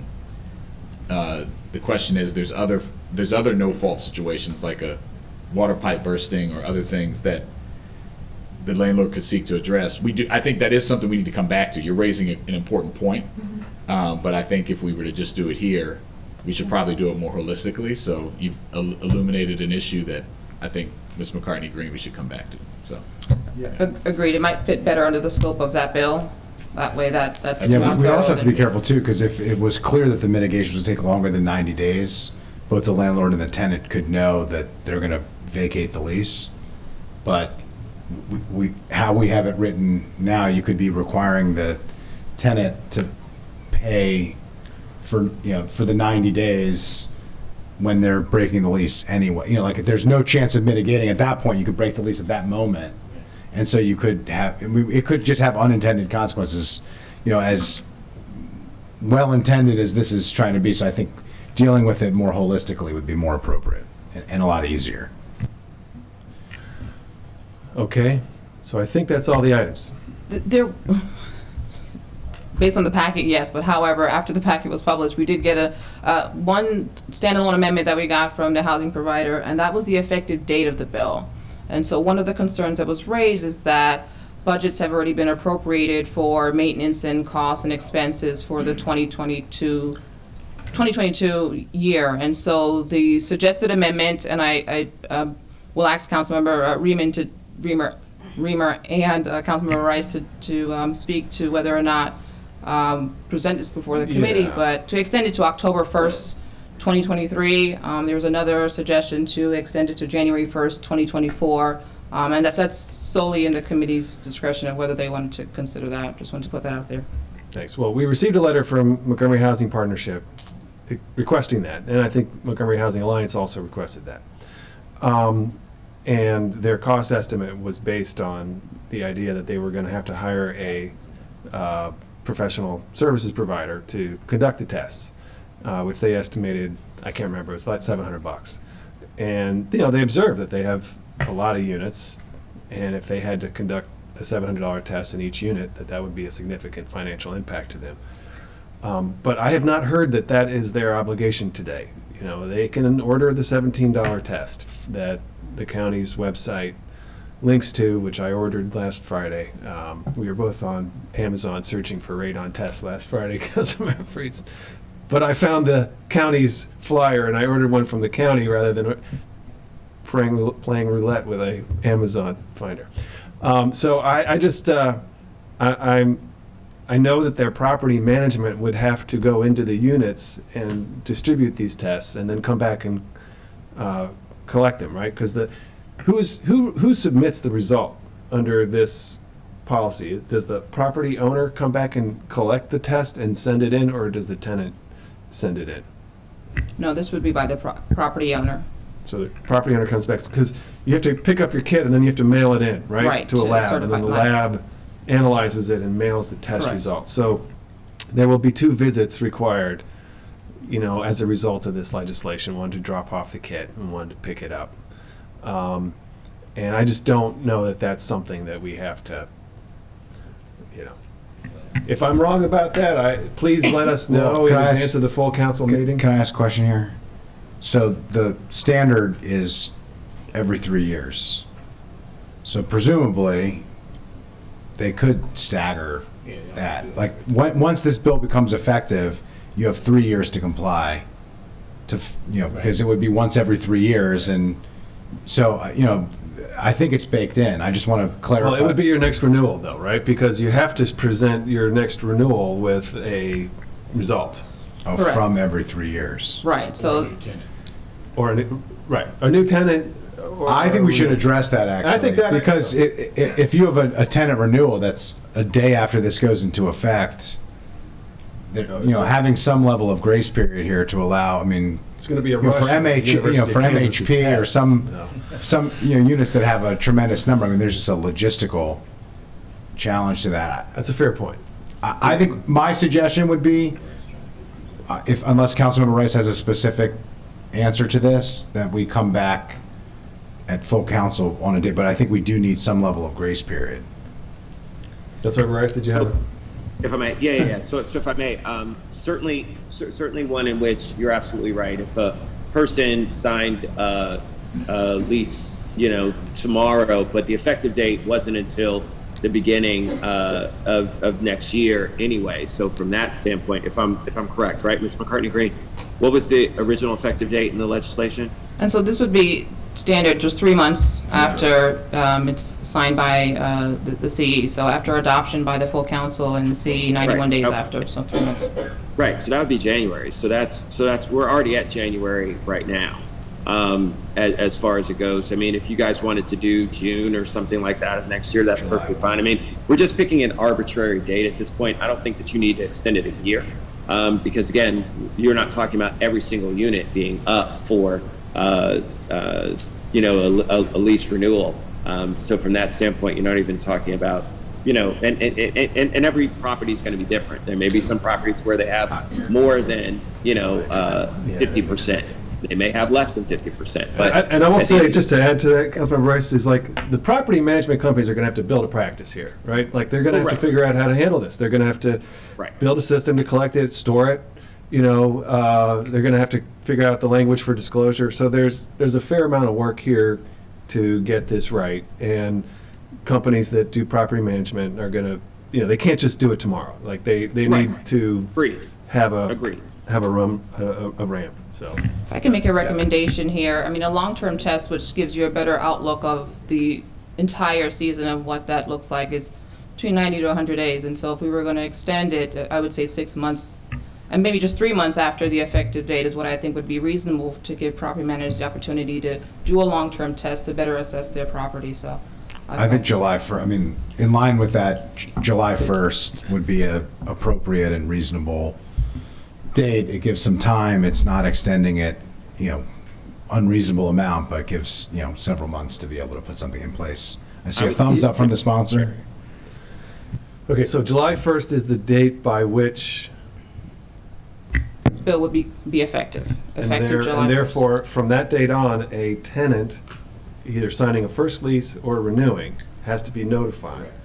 So that's your first wave. Correct. Some companies may choose to do all their units all at once. Some may choose to look at their new renewals and stagger it accordingly, but they'll have that option. Leeway, yes.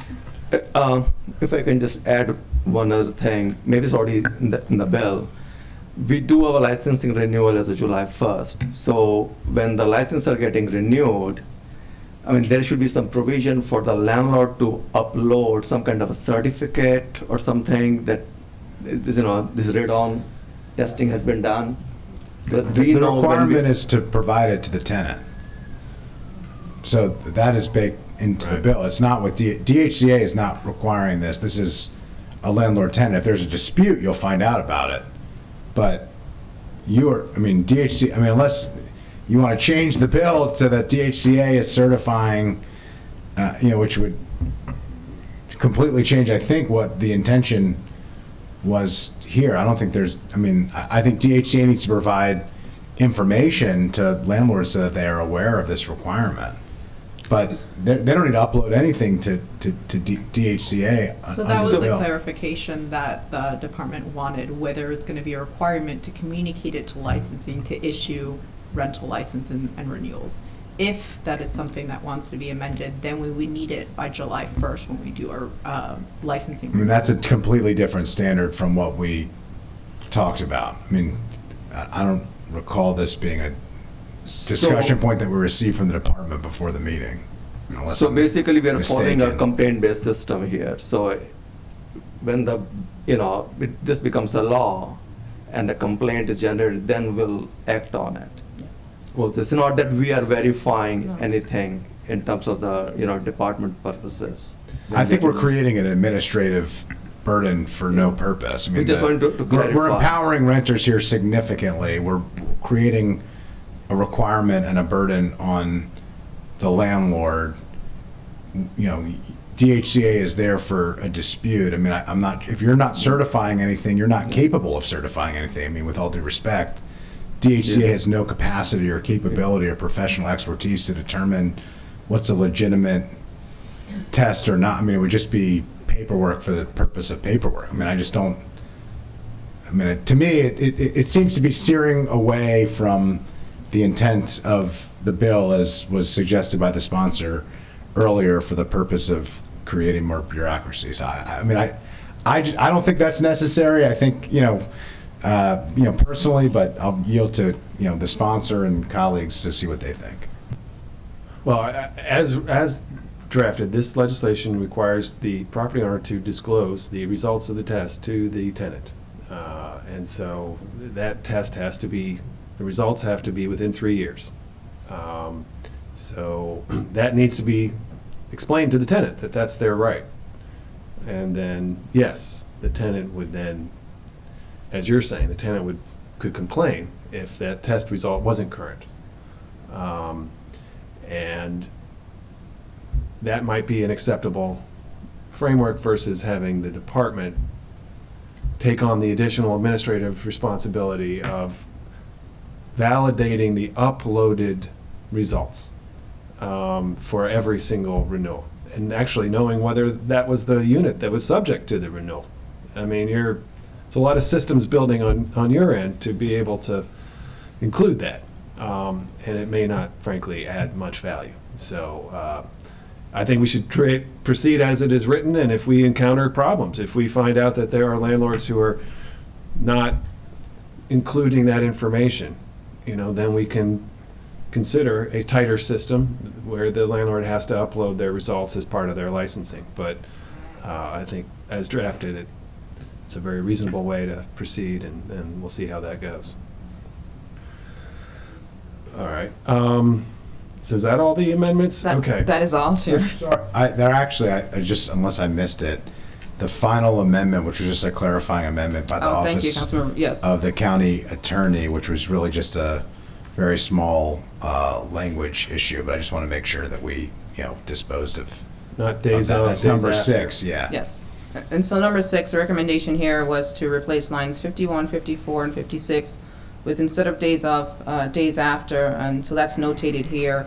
And so this would just need a, And of course, it'll be for PCIL, not correct. 3, 2. Yes. Yeah, it's noted before. Yes. Yeah.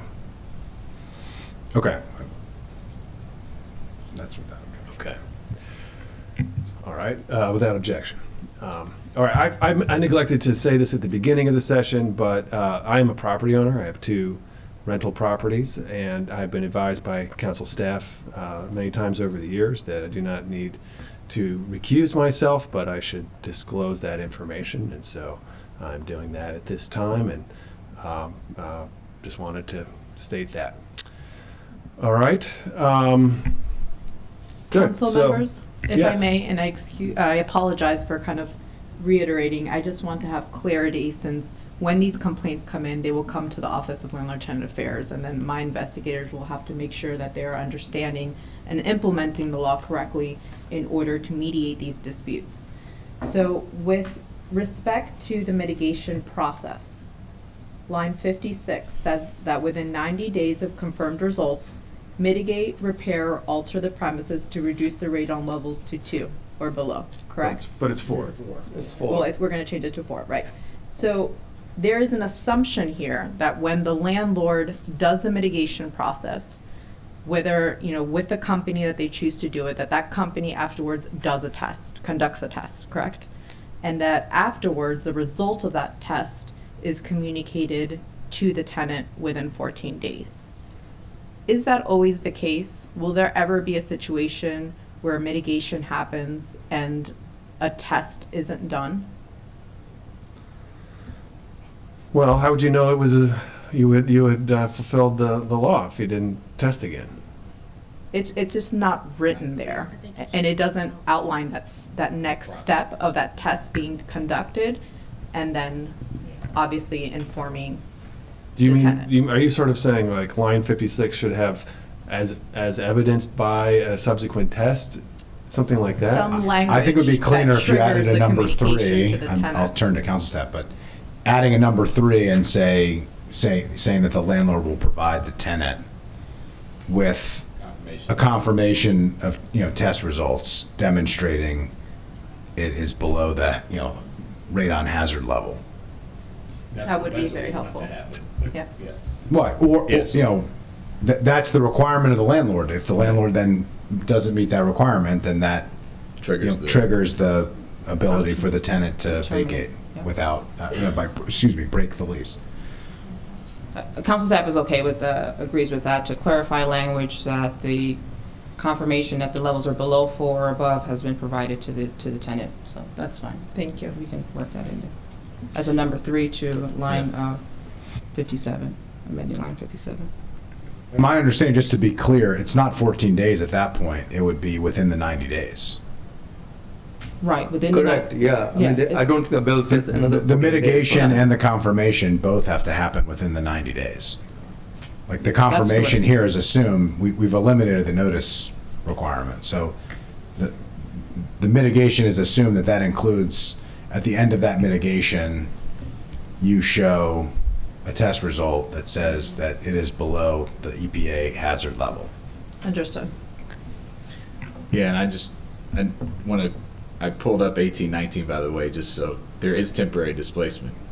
For a temporary displaced tenant, the landlord must, within 24 hours of the posting of the condemnation, provide alternative, safe, legal, comparable housing as determined by the department for the temporary displaced tenant and the tenant's belongings for the displacement period, and pay for the costs of the immediate relocation of the temporary displaced tenant and their belongings. So, And that is your bill. Hope we're doing so. that. Went to the source on that one. Okay. Next steps here is just a vote from the committee to adopt the bill as amended. Provide the committee draft amendments prior to going to full council. All right, show of hands, all in favor? All right, that's unanimous, and we have a thumbs up from our non-committee member and the bill's author, Councilmember Rice. Thank you very much to everybody. Thank you, Ms. McCartney Green, for all of your great work. And thanks to all the partners, DHCA, AOBA, GCAR, ARST, all of the folks. Really appreciate it. Thank you, sir. Thank you, Mr. Chair. All right, thank you. Why don't we just take a very short break, and then we will return to our second item, 11:15 or sooner. All right, 11:15 the latest. All right, we are reconvening here on October 24th at Planning, Housing, Economic Development Committee, taking up Bill 2222, which is the county executive's proposed legislation, landlord-tenant relations limitations on rent increases. And this is a bill that would extend something that has expired, which is the council's enacted limitation on rent increases during the pandemic. The county council twice passed legislation that limited the ability of property owners to increase rent during the pandemic out of concern for the welfare of our tenants who were potentially facing significant economic hardship during the pandemic. We are still in very uncertain times, but at least as far as jobs and economic conditions are at the moment, they are significantly different and far better than we would have thought they would have been, 2 years ago. And we'll hope that that continues. So the council had reached an agreement about the extension of that rental increase moratorium, and we had a council agreement as to when that would expire, and it did expire. But we received a new piece of legislation from the executive that would reinstitute it. So we're here today to talk about that bill. I wanted to just, express the data that we have and that we have received from the county executive on the rental market or the conditions in the county is woefully inadequate, in my opinion. And I think given something that is of such a high priority for the executive, in the legislation that I think he sincerely wants to enact, I'm not seeing a lot of effort here to provide the information that would, help explain the need. And I think we've got a lot of work to do to understand what's going on out there, and whether the incidents that we have been informed about by tenants in the community, what those really are, and how widespread is the challenge. What's the condition? Because we hear very different scenarios. Our property owners who own large buildings are sharing that their increases are quite modest, and yet we have specific incidents of tenants communicating to us something quite different. So I really believe we've got to actually investigate this and figure out what's really going on. And I think that's item A. And then item B, I think we really need to understand what the literature says about these kinds of policies and what the different approaches are that communities have taken in addressing them. And there are lots of different ways to handle this kind of policy. Some that have a significant impact on new investment and new housing in the community, and some that don't. So I think the council really needs the opportunity to understand what those are and really consider things very, very carefully and methodically.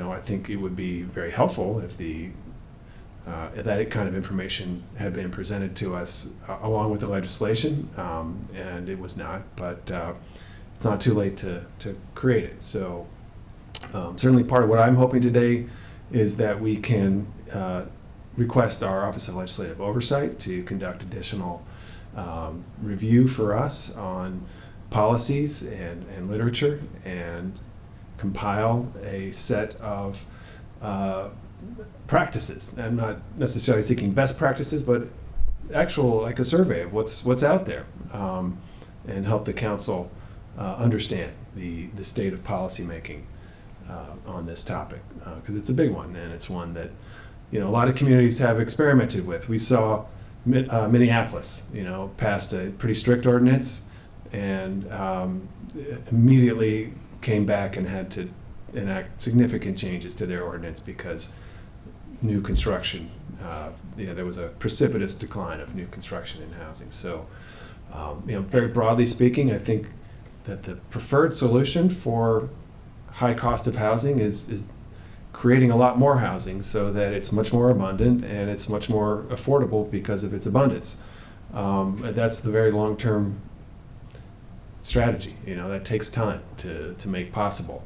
It is possible in lots of places. There are plenty of places that have more housing than demand, and housing is more affordable as a result. But that's not where we've been, and that's not where we are today. So, long term, I think we really need to change that dynamic so that housing is more abundant here and will be more affordable as a result. Sorry, I think I said Minneapolis, but I meant St. Paul. So with that, I will invite my colleagues to make comments that they would like, and we could certainly hear from the executive branch, and then we'll go into the packet, and then we'll hear what council staff has for us. So, Councilmember Joanna. Thank you, Mr. Chairman. So, we have 1 in 3 of our residents who rent, actually rising. Last I was heard, it's a little higher than that. It's closer to 40%, approaching 40%. In a county of 1.1 million plus, that's north of 300,000 residents who are, way more than that, but at least north of that, whose home is a rental property or single-family home, some sort of rental. And I think that scale is important and unique to us, that you have a third plus of our residents who are renters. That is their home. That's what they do. They may aspire, hopefully, to move out and to purchase a home at some point, but that's their situation today. So when we talk about these increases, and while we can always have more data, and I always welcome more data, and more analysis, we do have a significant amount, 100, I think at least, or 96 complaints. Is that correct? 116. 116. 116 complaints of exorbitant rent increases. My office alone, because I was the author of the two bills that the chair mentioned to have the pandemic era relief, and I talk about this issue a lot, and people reach out to me directly. We've received dozens of these requests, of these complaints rather, and that, I'm staying on this point because I think it's important to the core of what was just said. We have 300,000 plus, 116 complaints. Those are people who figured out that they can complain, who haven't already self-displaced or moved because of the massive power imbalance between landlord and tenant, and just information gap, which is always a challenge in Montgomery County, a county this big and diverse, to make sure people know. Even when we had the pandemic era relief, there were people that we found out that had protection, didn't know they had it, and moved because they thought they had to pay the increase. And so the fact that you have 116 complaints, people who have figured out to get to DHCA, what DHCA is, to dial 311, and to say my rent went up this amount, that is a sampling. And I often say a protection is a protection. You know, the civil rights law, you make a protection in place for the minority. That's the whole point of protections. And so when you say that there's mostly modest increases, I would agree. And I think that's a good thing, because that means that most landlords and folks who own properties would not be impacted, because if they're doing mostly modest increases. But the converse is true too, that for these individual families, these 116, these many others that I've heard from, the people who don't even know that these laws existed, their lives have been dramatically changed because their rent has been increased. 10, 20, 30, 40, 50, 60, up to 90% in some cases. And those are rare, but they are unconscionable. And my question to DHCA, as of today, if someone's rent is increased 50%, is there anything you can do about it? When under our process, Asim Nigam, Director, DHCA, if those guys who are chiming in now, and I also want to introduce Mary Gentry, who's our new housing chief at DHCA. I think you know everyone else at the table. So now to answer your question, Councilor Javando, in terms of our regulatory process, we can, interject ourselves in the mediation. That being said, there's no cap on the rent at this point in the county. Right. So if you are asking the question, can DSC really force the landlord to reduce the rent? The answer is no, because there's no cap on the rent. So, but we can always mediate the matter. Sure. And you try to reach out and do that if you get a complaint. I'm sure for those Correct. 116, you're trying to call the landlord, see if they can work something out. But at the end of the day, the landlord is under no obligation to do anything. Correct. Right. That's a problem. Even if it is for a subset of residents, that's a problem. I just want to lift up, because often we talk about this in a very amorphous way. I got permission from Laura Alder to share her and her wife's story. They live in Bethesda. They rent and they're looking to buy a home, and they got a lease renewal a couple weeks ago, and that it went up 16%. And they looked to see if it was legal, and they found out that the bill that we had passed expired back in May, and are asking us to reinstate a protection because they can't afford it. And it's going to hinder them in saving so that they can do exactly what we would like them to do, purchase a home. We got another email from a residence here in Rockville that currently pay $2,500 a month. So these are middle-class folks, Ben and Marcy. They got an increase of $1,100, more than 50%, for a month-to-month lease that they're currently in. If they didn't want month-to-month, I think it was closer to $500. 25%, still very, very high. This is not unique, and landlords can make these demands and are. The average rent across the country just went over $2,000 a month. Just recently, that's the average rent across the country, reported in the Washington Post. There are these companies like the Apartment Income, REIT Corp, AIRC, who are these private equity firms that come in and purchase properties. And on their earnings calls, they brag about how their rents are going to go up 16 to 28%. We got a letter from a resident that cites this. All council members were sent this, but I had already seen it, where ARC CEO Terry Constantine, who just bought 4 properties here in Montgomery County and is the former one of the board members for the Club for Growth, a big President Trump supporter, is talking about on their last quarterly earnings call that they bought these properties and they're going to raise rents 16 to 28%. And that demand is great. They're full. Everyone's doing great. There's been other discussions about these points, that landlords, and not everyone's a large landlord, and we should have a policy that addresses smaller landlords, and we can do it in a thoughtful way. But the point is that these unchecked profits are displacing people, and we need to have a policy in place. I agree with Councilmember Reamer that it should be a well thought out, measured policy that we look at all the many factors. This bill is not that. This is a stop the bleeding bill. This is that since May 15th, people have been getting notices that their rent is going up 10, 20, 30, 40, 50%. People are self-evicting, people are moving, and that is not conscionable. We have to stop it. This bill would give us the 6-month period, I think, for the next council, because this is an issue for the next council, to take the time and implement a meaningful anti-rent gouging or rent stabilization policy. That's what I'm asking. We can talk about what the number is. I'd be happy to look at that number and make sure it's reasonable. You know, Tacoma Park has a 7.3% right now.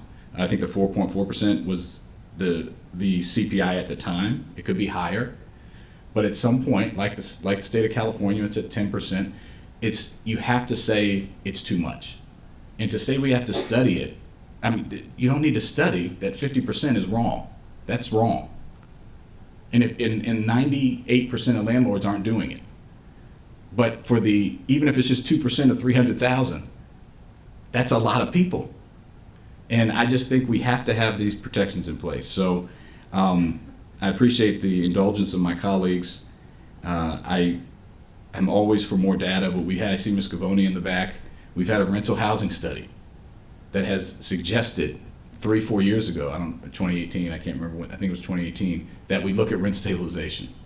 Rent control is different from rent stabilization, by the way. Control is, it's very strict and fixed. Stabilization is that increases are allowed, which is what we did here. We always allowed increases. Anti-rent gouging is more akin to stabilization, where you have a upward cap, and I'll tell you, 10% is still a lot. You know, if you're paying $2,000 and you go up to $2,100, or go up to 10% to $2,200, that's still a lot for families. Most families can't find $400 right now. So I just think I met a family in Bricks Cheney who moved from a 2-bedroom to a 1-bedroom, a single mother and her son, because their rent was going up $50 to stay in their 2-bedroom. And she was able to negotiate. She was very savvy to negotiate down to a 1-bedroom where they sleep in the same room, because that would have displaced her. Full-time working mom, $50. I think we underestimate the severity of these increases on people. So, and that was a single-digit increase that was going to move her out of her home unless she negotiated down to a 1-bedroom. So I would just ask that, again, that we would pass this and talk about the percentage, in the hopes that we can give the council time and space and more studying, 6 months, figure out a longer-term policy, because families are hurting and they need it right now. Thank you, Mr. President, Mr. Chairman. All right. Mr. Weissman, did you want to make a comment? Appreciate that, Mr. Chair, and thank you to the committee for allowing this bill to be discussed today, and to the council president for introducing on behalf of the county executive. I'm not going to belabor the point too long, but going back to the uncertain economic times that the chair was discussing, we have renters, close to 40% in this county, people are renting. We have renters who are feeling these uncertain economic times, and they're being hit with price increases. And you have some of the data in the packet of 10, 20, 30, I believe the highest is 92% rent increase that people are being notified by their landlords. And to say that some of these are unconscionable rent increases, I think it's fair. To say that some of these are price gouging, I think is absolutely fair. And the legislation before you is a temporary stopgap solution. It limits these increases to 4.4%, which is an increase in the housing component of the regional CPI of March of this year compared to March of the previous year.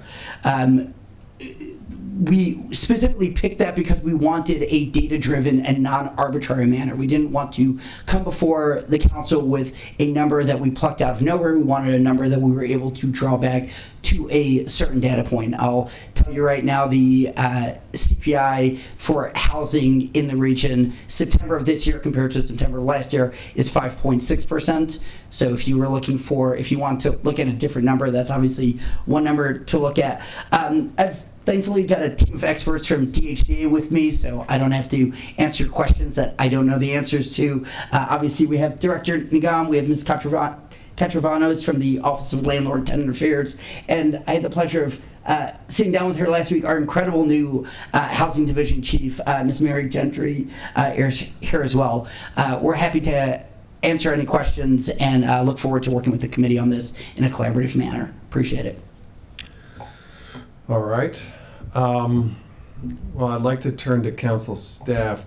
I don't think we need to walk through the whole packet. I think you've provided a lot of helpful information there, but I would certainly like to focus conversation on the information that we have. So we received the data set, if you want to call it that we got from DHCA on Friday about complaints. And I asked if I could see the complaints. And I don't believe that I've had a response to that at this time. And perhaps you don't feel that you can share them for privacy reasons, or perhaps you're planning to share them. I don't know. But I think we all need to be able to see the full information about what's going on, and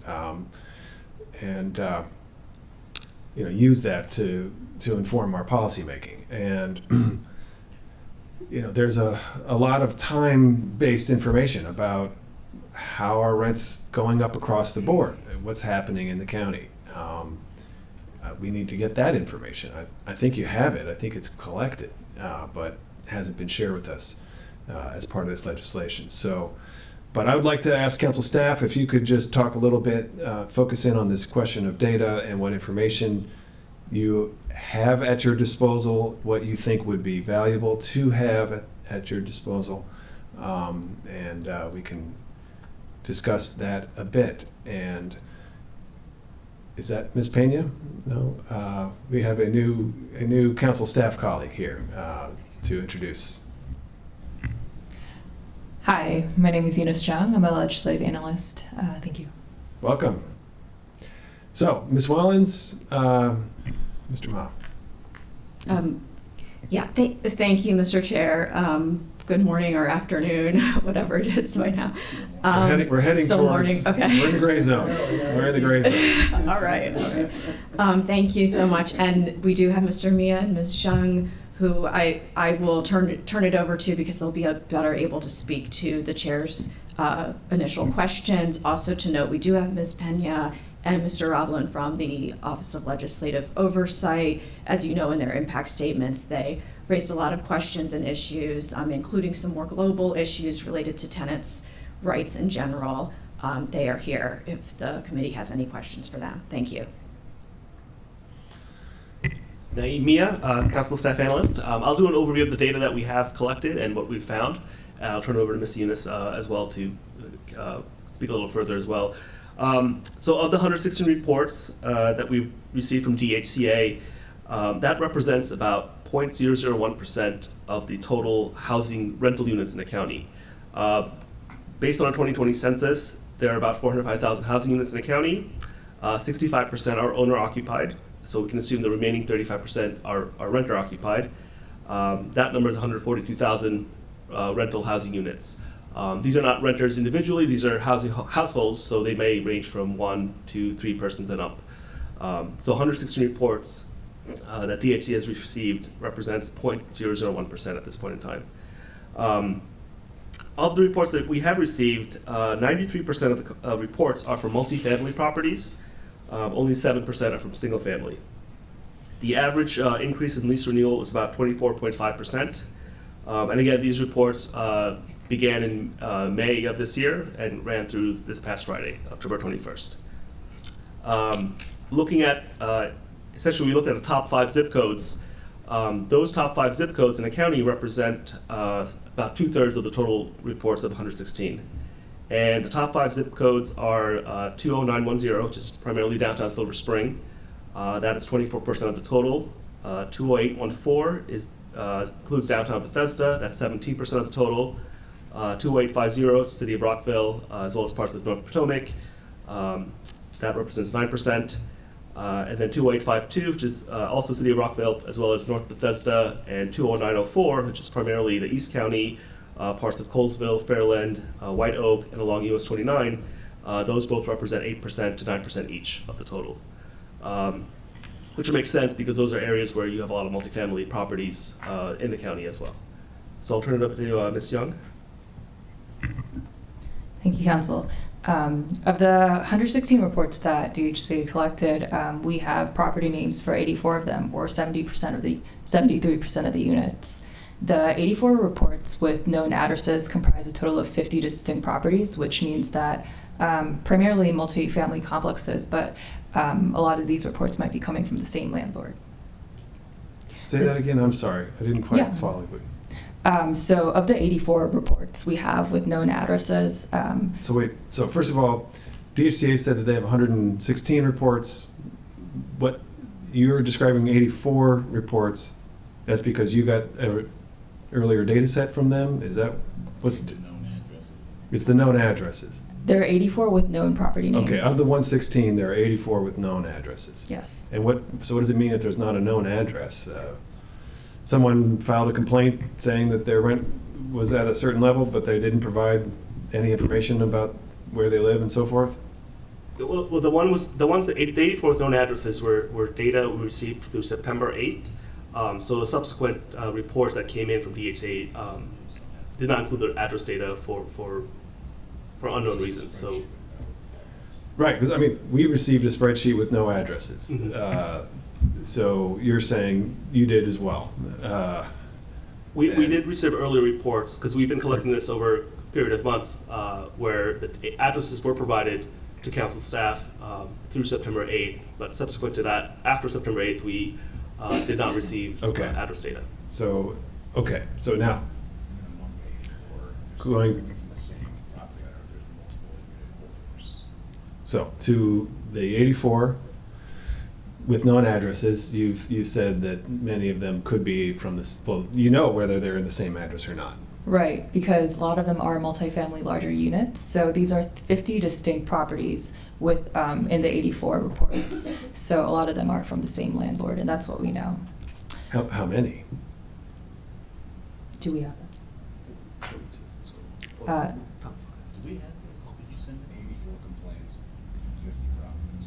So we did some more research into the top 5 zip codes with the most complaints. That happens to be the same top 5 that Naeem just mentioned: 20910, 20814, 2850, 20904, and 20852. So that accounts, the top 5 zip codes account for a total of 57 reports out of 84 total and 29 distinct properties. So I hope that answers the 29. question. Yeah. The property with the most repeat reports is in 20910, had 7. So that's the most had 7 frequent, yeah, from that one property that we know of. Yes. Okay. So just to recap, again, this highlights that we don't have enough data to really understand how systematic the issue is. We know there's a lot of anecdotal data, a lot of reports coming in through DHCA, through direct communications with council members and council central staff as well. But from a data perspective, we really just don't know how big the issue is. We are waiting for one piece of information from DHCA that will come out hopefully in the next couple of weeks. It's their annual rent survey. Typically, this is all self-reported voluntary information from landlords. They provide information on their average rent prices over the preceding year. And the data, typically the survey looks at a 5-year period, so we can see changes in average rent. So, And you said that's coming when? we're expecting early November. I think perhaps Director Nassim can. Director Nagam? Yeah, good morning again. Just a couple of things. What we are discussing here is the short-term gap measure to allow our tenants to have soft landing in terms of high rent increases. We all know that inflationary pressures have been going on for the last few months. We do understand that the landlords have increased operating expenses too. We totally get that. And we mentioned that when the letter was sent to the council by the county executive in June of this year. What we are talking about here is to have a reasonable cap on the rent increases for a defined period of time, which will allow both the landlords and the tenants to work together and maybe give the opportunity to the tenants to find, maybe other means to adjust to the high inflation, maybe adjust their family budget, maybe look at other expenses. So that's what we're talking about. And then these complaints, we follow a complaint-based system at DSCA. So although one can make the argument, well, you're looking at 116 data points, Yes, these are 116 data points. These may amount to 0.01%. I've not done my math on this, but maybe it's that kind of a low percentage. But those are the data points which have been reported to us. As Councilmember Javando said earlier, there may be people who may be just leaving their units because they cannot afford a high rent. We are seeing, rent increase anywhere from 5-7% to 40%. In one case, it was 92%. It was, of course, only one case in Silver Spring. But we have been seeing multiple reports on the rent increases. And our hands are tied, although all the staff can try to mediate, but we have no leverage over the landlord to ask them to reduce their rents. And all the staff does a superb job in terms of finding a solution, but at the same time, legally, we have no standing in terms of asking the landlord to bring the rents down to whatever the reasonable level. Sometimes we get lucky, but a lot of times we don't get lucky. Yes, our staff can mediate. Now, and earlier the committee was asking the question, if we have specific reports, I'll have Nicole give you a summary report on a couple of cases, briefly, but we cannot go into any details because we have not asked for the person to release their information in a public forum per se. That being said, we do rental survey, and although we are looking over this data with County Stat, and they are still finishing up their analysis, which may not be ready for the next couple of weeks, but based on our initial feedback, we are seeing rent increase from 2021 to 2022, anywhere from 10 to 14%. This is just based on April of last year through April of this year. Of course, the rent cap went away as of May 16th of this year. Until that point, at least on the renewal leases, the rents were capped at 1.4%, but as of May 16th, there's no rent cap. So whatever data we come up with in cooperation with the county stats office, it will not reflect what's happening over the last 3 or 4 months. And what we are saying over here is by allowing this cap on the rent increase for 6 months and then with 90-day notice period, that will really allow the tenants and the landlords to work together and see what can be done in terms of alternative housing. Maybe some people will downsize, as Councilmember Javanda was saying. In one case, this family decided to downsize from 2-bedroom to 1-bedroom, and it worked out for them. Yes, there may not be a simple solution over here for every single tenant, but at the same time, we want to give them an opportunity to have a safe landing. Thank you. Okay. Oh, Good yes. afternoon. Can you guys hear me? Okay, great, thank you. Move your mic a little bit closer to where you are. Okay. Good afternoon, council members. Thank you. Nicole Katrabanis from the Office of Landlord Tenant Affairs. Our office was responsible for collecting the data that you currently have. And when we discuss the numbers, first I kind of want to reiterate that our office doesn't have the resources and the time to collect detailed data. We started seeing an increase in inquiries to our office. So the service of the Office of Landlord Tenant Affairs can be through inquiries. People can call 311 or they can send an email regarding any questions or concerns they may have, and an investigator then responds. Or they can actually file a complaint. And at that point, that triggers a process of fact-finding, obtaining evidence, conducting mediations, and so forth. So in response to your question, Councilmember Reimer, as to why some of the data is missing, more than likely it's because that information wasn't as a result of a complaint. So we were limited to the information that was provided in the inquiry process, either through a 311 call or through an email. I want to give a little of perspective as to what these complaint means in the world of the Office of Landlord Tenant Affairs. If we use the complaint process to indicate to us the climate and what's happening in the landlord-tenant world, typically the majority of our complaints are security deposit complaints. And to give you an example, we can categorize or distinguish what complaints are rent increase complaints. From April 2019 to April 2020, the Office of Landlord Tenant Affairs received 37 rent increase complaints, where a tenant filed a complaint because they received what they considered an excessive rent increase. That, you said 18 to 20. That was the two. What was the time period? 2019 to 20. 2020. Okay, that April. Yeah, April, correct. 37 complaints in one whole year. As of How many did you receive from 2020 to 2021 and 2021 to 2022? I don't have that data with me, but we were, at that point, COVID triggered and we had the rent caps, right? So I just pulled the numbers from 2019 Because rent to was like 2020. 0%, I think, in one of those It years. that should be the number. Yeah, And then from May, 0.4. from March 2022 up until now, we're talking about 5 months, we've received a total of 45 complaints.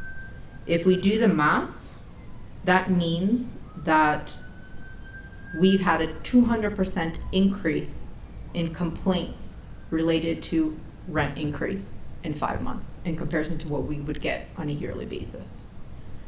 And that is what what triggers the concern for DHCA as to what the reality is for tenants who are facing rent increases with no caps. Okay. Thank you. All right. Complaints are up, right? After 2 years of rent freezes, landlords are seeking to, in a high inflation environment, recapture some of that. Some of the rent increases that we're seeing here are less than others, right? Some you've reported to us are 6%, 7%. Some are levels that are quite high, 33%, 36%. I'd like to know what's going on in those instances. What's going on in those buildings where you're seeing increases of 36%? Is it every unit? Is it one unit in a building? What's happening there? So I made it a point in the data to star the numbers that related to month-to-month renewals, because obviously month-to-month renewals will always be higher than annual renewals, or that were less than annual renewals. Because of the lack of resources, I haven't been able to go through the data to explain if the landlord has provided a reasoning behind. It's an important point, because in the past, we have received complaints from tenants saying they have a very high renewal charge, only to find out it was the landlord had offered a much more reasonable increase if they would sign a lease. But the tenant only wanted to stay on month to month. And so, If you look through the data, it's very minimal. The amount of complaints and reportings that are a result of a month-to-month are nominal. so you're saying few of the complaints are tenants who are in month-to-month arrangements? Correct, that is what Right. I'm saying. And In other words, most of them are people who are renewing a lease, or I guess they're renewing a lease, they're not signing a new lease. that is correct. And I did, I know that you had requested copies of the complaints. That is time consuming. I didn't have the ability to pull those for you. I did pull some examples, which I would be happy to share with you, and I had the approval of the tenants to share as well. Would you like me to describe those? Could you say that again? I would. I just some of examples of tenants that had filed complaints with us. In one situation, Miss Kate Watson, she was a retired single female. She is a retired single female. She relies exclusively on her Social Security income and her small pension. Her total income is less than $40,000. She's a resident at National Park 70 Apartments. She's been there for over 3 years. And when she began her rent, it was $1,450, and that was in 2019. Then in 2020, she had a 1.4% rent increase. In 2020, she had a 2.6% increase. Then in 2021, she had a 1.4% increase. And then in April 2022, when she was up for her annual renewal, they provided her a 21.6% increase. We tried to negotiate on her behalf. Wasn't that in violation of the?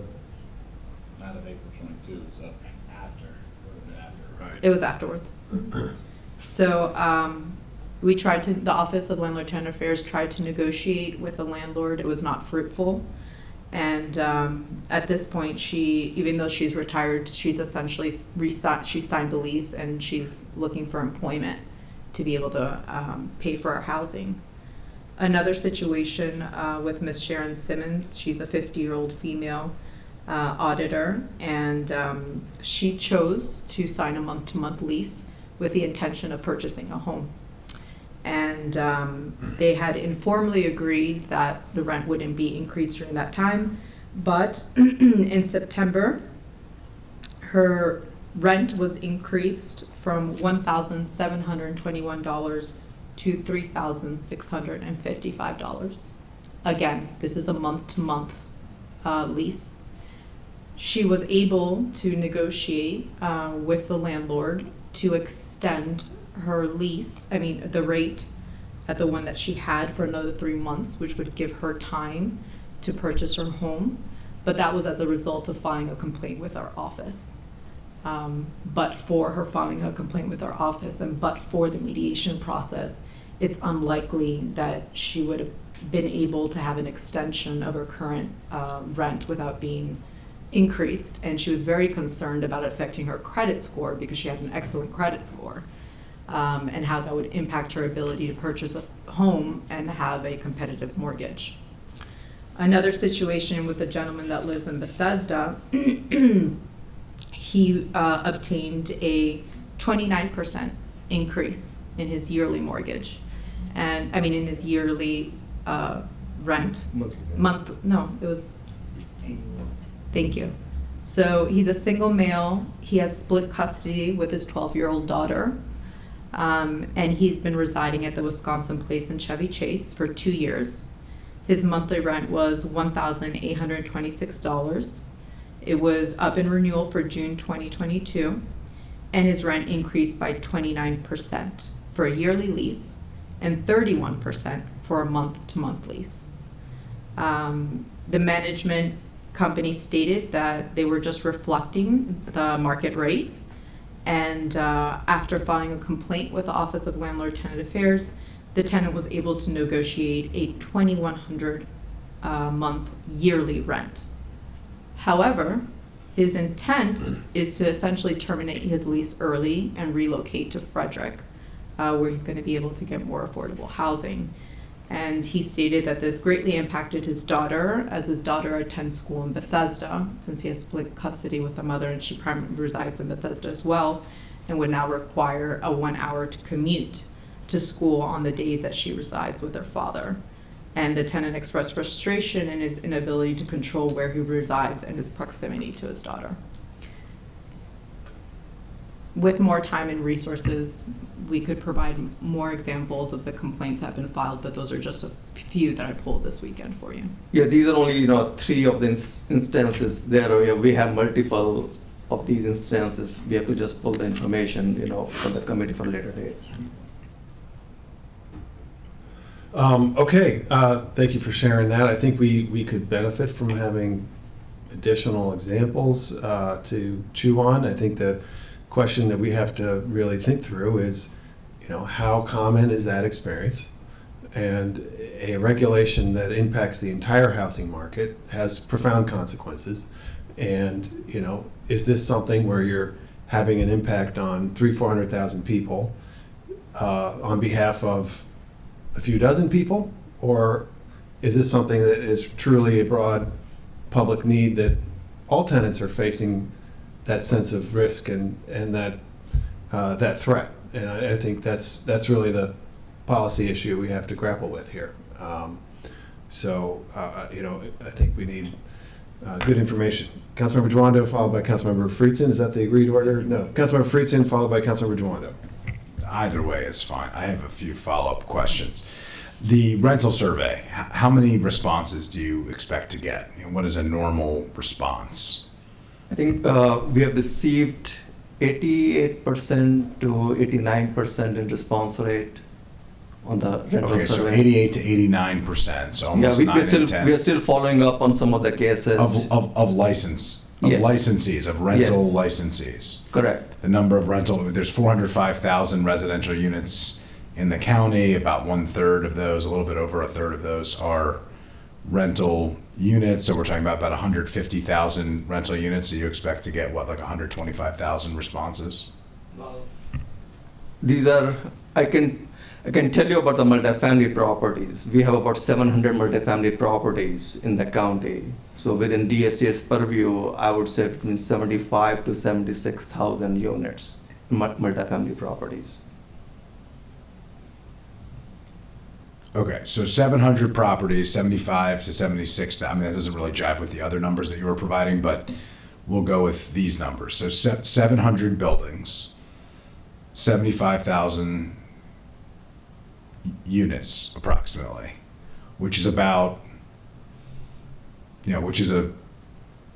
what percentage of the total rental units in the county? It's by my count, it's about half. So right? I mean, that's a more representative sample. Okay, so within DSC's purview, I would say altogether there are about 105 to 106,000 rental units. Altogether, we have about 130,000 rental units in the county. But then there are, that includes City of Gettysburg, Rockwell, and Tacoma Park and other jurisdictions. But within DSC's purview, there are about 105 to 106,000 rental units, of which 75 to 76,000 are in multifamily side. So within those 700 multifamily properties, and I'm not sure if Tiffany is here or not. It's 75,000 our response multifamily rate is- units. I just want to make sure we're using the right language. 75,000 multifamily units. You could have a Correct. building with 300 units in it. Yes, so 75 to 76,000 multifamily units in Okay. about 700 multifamily properties. So that's what we are, dealing with. So in terms of the, response rate for the rental survey, as I mentioned earlier, that will capture once the dust settles and we are able to look at the final analysis from the county stat folks. That will not capture what has been going on over the last 4 or 5 months once the rent cap came off as of May 16th of this year. So what we are seeing in terms of complaints are as of May 16th, that the first rent increases went in as of September 1st, then October 1st, and of course we are coming to November 1st now. So those are the complaints that we are seeing at this point. And these are, of course, these are the folks who have decided to call us, who knew about DSCA, that there was a process. They called 311, they spoke to our order staff. So there may be other, tenants who may not be calling us because we follow complaint-based system, and they may be moving out of their units per se. So all we are coming back to here is, we're not talking about long-term or rent stabilization in this bill. We are talking about 6 Yeah, I'm months sorry. cap. Can we just, I understand we've made that point. We understand what you're trying to do here and what the rationale of the executive in putting this forward. I just want to understand that we're having a conversation at this point about data, and you've shared the anecdote behind some of that data. I talk a lot about how the plural of anecdote is not data, but every anecdote is a story, and those stories are real, and we have to address those stories. The question here is how prevalent is the data, and what is the right solution if these are acute issues as they're being discussed here today, and there is an acute problem. How do you have an acute solution to address the problem so that you don't have too broad-based of a solution that addresses problems that don't exist, that create other unintended consequences and problems? So that's the crux of this conversation. I appreciate the challenge that you have and the limited resources that you have, and trying to extrapolate every single detail, and they're complicated. Every single one of these dynamics is challenging, and so I appreciate that. I want to be very clear, but I think I want to understand the point that you were making earlier about the data. If we could just stick to that, it would be helpful. We have a rental survey. Council staff has suggested the rental survey will give us more data. That was one thing that was suggested earlier. We have what is a very limited amount. It was mentioned that this is a sample. It is a sample, but it's not a representative sample. It is a self-selected sample, which by definition is not representative. We all recognize that. Nobody is suggesting otherwise. The question is, what would be a representative sample, and how do we come up with solutions that address that? So what you're suggesting is the rental survey, which you will get 75 to 76,000 units reported on, will not give you any meaningful data for what's happening now because there's a lag. So if you could just explain that, because my understanding is the temporary emergency measure that was specifically tied to the COVID emergency and was extended till May ended May 15th. That would mean that notices could go out following May 15th, starting on May 16th, which would mean that the impact of those notices would be in effect beginning on August the 16th, 2 months ago, a little over 2 months ago. So the rent, I just want to make sure we're understanding what the data is and what we're talking about. The data that you are collecting through the rental survey is collecting data for rents up to what point? It's really from April 30th of last year through April 30th of this year. That being said, I would just want to clarify one thing. When we had the rent cap on the rents in the county, it was only for the renewal of the lease. If it was a new lease, there was no rent cap. So just to clarify, so that we can compare apples with apples. When the rental survey data comes out, once the county stat finishes their analysis, that will still show a rent increase on the leases which were new. So those rent increases were still happening. What we're talking about here is since May 16th, the rent increase of 20, 30, 40, 50%, 60%, maybe 70% in some cases. Those are the data points which we have tried to capture in the, based on what we have been hearing from the residents. Those data points may not be captured under the rental survey, but it will still capture the rent increases on the new leases that were still going into effect as of last year. Right, but that is a particularly relevant point because one of the unintended consequences of rent control policies, and I know we might not be talking about rent control, we might be talking about rent stabilization and rent gouging, and those are different things, and frankly, as far as I can tell, mean very different things to different people. And figuring out, getting everybody on the same page of what those things mean, I think is important, but the new lease component is one of the major dynamics here, because you squeeze in one area, it comes out in another area, and a lot of times and there's data that has suggested this in other jurisdictions around the country that I have read and seen, where wealthier renters tend to benefit because they get to stay where they are in good situations in rent controlled units, and it's new residents. And in Montgomery County in particular, our newer residents tend to be younger, they tend to be more diverse. I mean, that's just the way that our county is changing. And so the new lease number is a relevant data point to understand what impact the control piece has had on the market.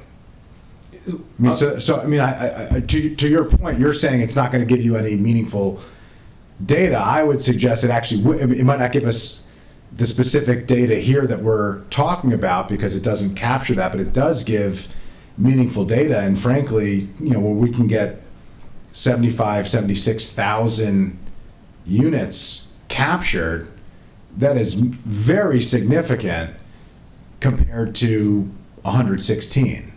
Well, when we say the new leases, I can tell you, based on the draft numbers that we are seeing on the new leases as of last year, and these numbers are not final yet, because county stat is still doing their analysis, we are seeing 10% to 16% rent increase. What we're talking about here is that what is happening in the marketplace during the last 4 or 5 month period since May 16, when all the caps came off. And these data points over here are related to those time period from May 16th onwards. That's what we're talking about. We're not saying that whatever information we come up with for the last year, that will not be meaningful at all. It will still show an increase in market leases for the new leases. And based on what all of these numbers are not final yet, so we're not ready to disperse this information, but what we're seeing is anywhere from 10 to 14 to 16% increase on the new leases. And if I may, Councilmember, absolutely agree on the need. More data is always welcome and instructive. This legislation, this temporary stopgap, is specifically for people who see increases in the properties that they are renting. It's for current renters. And right now what we're seeing is increases of 10, 20, 30, 90%. And so this is a solution to help those people who are facing this today, who are having these problems today, find a solution. There's a reason this is not a long-term measure, and I have no clue what future councils will consider, future executives will consider. What we know is a problem that we are seeing today in this county with people facing these unconscionable rent increases, and a solution to help those renters be able to stay where they are and be able to keep paying rent, but to do so in an affordable manner. And that's the thought process behind this legislation here. If the concern specifically is the rents that have gone up 20, 30, 40%, as you keep saying and we keep hearing, which I think we all agree, nobody wants to see 40% rent increases. I want to be very clear. I think that is a terrible outcome. The question is, how do we address that? And I'm just curious, you didn't propose 20 or 30 or 40%, you proposed 4.4, and I understand you did it based on, frankly, what the market was doing related to rents over the 12-month period. I mean, you tied it to something that's specific, which I appreciate, but I'm just curious. We're talking about two different things here. On the one hand, we're saying we want to stop gouging, to a certain point. We've highlighted, a very small number of private equity firms that have come in. My understanding is have algorithms and other, dynamics that are looking at, maximizing. There's no human element or component to that. These are human transactions of people's homes, and lives, and algorithms don't account for that. I think we all agree on that. I just want to be very clear what that means and what we do with it. We might have differences of opinion and what the unintended consequences are and what our appetite is for assuming the unintended consequences based on the interest in moving something forward. But can you just share that, like the thought process of, we're talking about 20, 30, 40%. We're highlighting that. That's the discussion point. That's the talking point. But the policy is different that you're putting forward. Absolutely, Councilmember, appreciate that. Both in regards to what I said before about finding a clear data point, as you mentioned, to point it to, but I think it's important for all of us to remember that what is a sustainable increase for one person is an unsustainable increase for another person. And I think, I have not discussed with the county executive numbers as he's foreseeing. I know that we would be more than happy to have the conversation with the committee as to what the right level is to put a increased prohibition. But we saw 4.4% as a reasonable number because that's what the CPI, that's what the inflation was at the number. As I mentioned, now it's gone up to 5.6, and I feel comfortable without checking in with the county executive to say, in the same vein, that we would see that as a reasonable number. I mean, I think we'd be more than happy to have a conversation with the committee as to what a reasonable number would be, but we see this as a solution to help people stay in their homes and avoid unconscionable rent increases. Appreciate that. There's 130,000 units in the county. 105,000 of them are within the county's purview, right? Because not in a municipality that has its own purview. We have 116 units, of which we have 84 of them. We have a meaningful level of data to know where they are and what they are. Staff is working desperately hard to find more information and work with tenants, and is doing yeoman's work, which we really appreciate. And in several cases, it sounds like has moved forward with some resolution to improve the situation, which we're grateful for, and I'm sure those families are even more grateful for. But I think the additional data will help. I think it's important that we break it down by types of units. I think it's important that we break it down by the types of landlords. Councilmember Jawanda talked earlier about there are very different types of landlords. And he talked about the private equity fund and the out-of-state fund. We've heard from I know all of us have heard from the small person, the small landlord that owns one or two units, maybe lived in one or two of those units, is relying on that income. That's very, very different from that. It seems, based on the data, that the issue here is really largely focused in other areas, and so I think we need to make sure that we're disaggregating data to understand that. If we're coming up with a solution to address a problem, we ought to make sure that we're focused on the actual problem and the main result. And I think we have to tie how we're talking about this issue to what the issue is more than we have up to this point. If we're saying the goal here is to stop the 20, 30, 40% rent increases, then we should have policies in place or discussions around a policy in place that would address that. If we're not, if our goal here is to prevent any increase from happening above a relatively modest threshold, whether it's 4.4% or 5.6% or whatever the number is, then I just think we have to be honest about that, and we have to say what that is. We have to, assume the consequences of what that's going to do, and we can make those decisions, accordingly, of whether that is an appropriate public policy and whether it solves more problems or causes more problems than it solves. I think that, and those are all reasonable questions and reasonable conversations, but I do find in this conversation that we run the risk at times of having a conversation that is not necessarily congruent with the policies that we're putting forward and talking about. And so I just think, marrying those two would be helpful, and, do agree. And I would just ask, on the data, as we develop that there be ample consultation with tenants, that there'll be ample consultation with landlords, that it not just be certain types of landlords, that it's small landlords as well, as large landlords. I think that those are important perspectives, and I just hope that we understand the dynamics of this data if we're going to do further study. So with that, I'll yield back. Thanks. Thank you, Mr. Chairman. I just want to point out, like, yes, more data, but we're talking about people and their lives. We've shared several stories here today, and I know my colleagues understand that. But again, the civil rights lawyer in me, protections. We just did a bill on radon protection that applies to every home in the country. I mean, excuse me, in the county, should be in the country, because we've said that the harm that could happen, we put the burden on the landlord to test because it's harming folks. I think we all agree that these increases are harming folks and families, and you have to move from your school and all the data that if you get displaced. And so you put a broad-based protection in to prevent harm.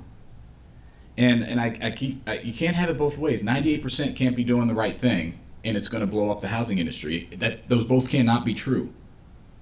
And they aren't true in places where, like DC and Tacoma Park and other California, where other places have reasonable caps. And I started saying that let's talk about a reasonable cap. You know, I pulled up the Coalition for Smarter Growth, which is a funded entity by developers to advocate for more housing, which I'm in favor of, who has written us on this bill and has been cited by colleagues and others for other housing policies, who is in favor of this bill, and who has a longer term solution.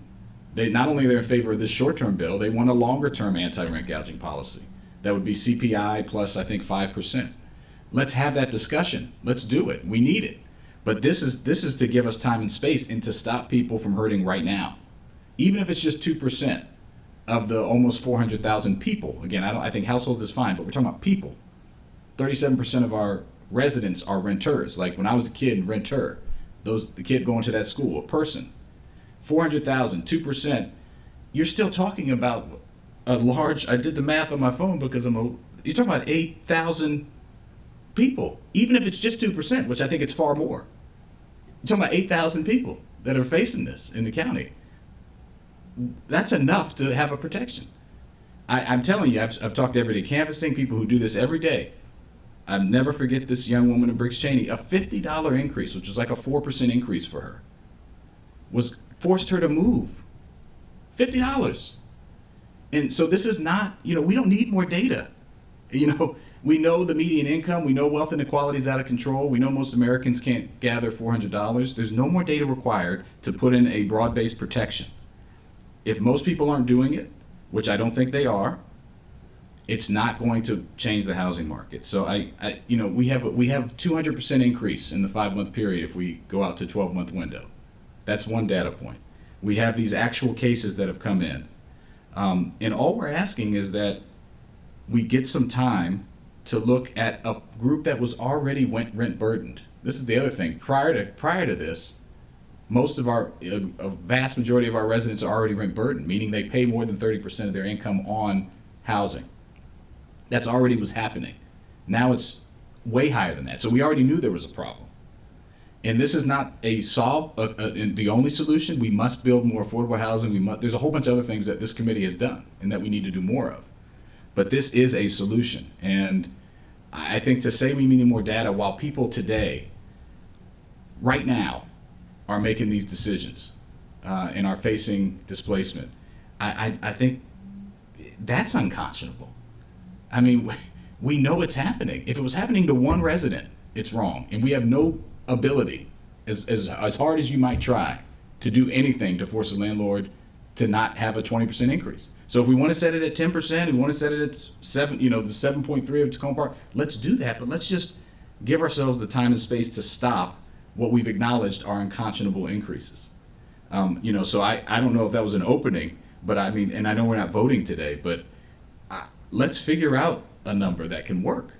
I think that would, at least in the short term. Again, I agree the vast majority of landlords are not doing these types of increases, but even if it's a small percentage in a big county like us, it's not only is it important to that family, those individuals, it's still a large number. So we have to do something. Last thing I'll say is that renters are disproportionately Black, Latino, and low-income people, okay, who are already disproportionately housing burdened, who are already disproportionately facing other financial crunch and challenges, right? We talked about the home ownership rate in Black communities only 40%, lower than the national average. Compound all those things.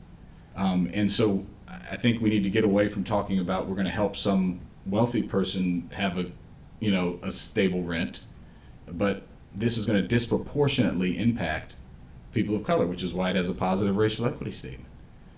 So I hope that we can come to some agreement on the terms. One of the zip codes that was mentioned, my old zip code, 20904, is in the eastern part of the county, one of the highest percentages where there's a lot of housing. That's White Oak and Colesville and other places like that. We have some of your lowest income, most vulnerable renters, and mostly black renters and immigrant renters in that part of the county.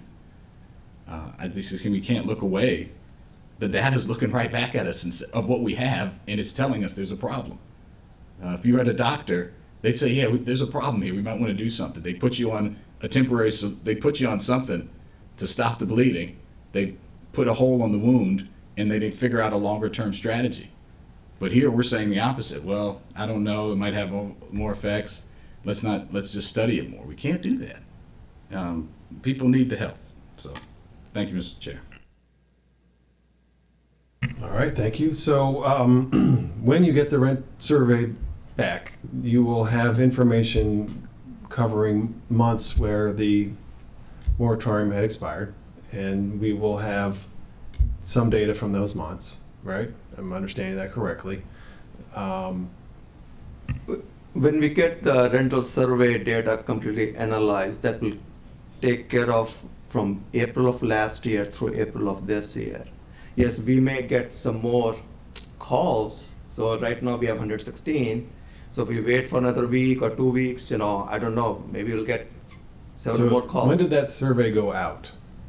The survey goes out in April of each calendar year. So the most recent survey was So- April 2022. Yes, so Okay. yeah, so our rent cap went off, as of May 16th.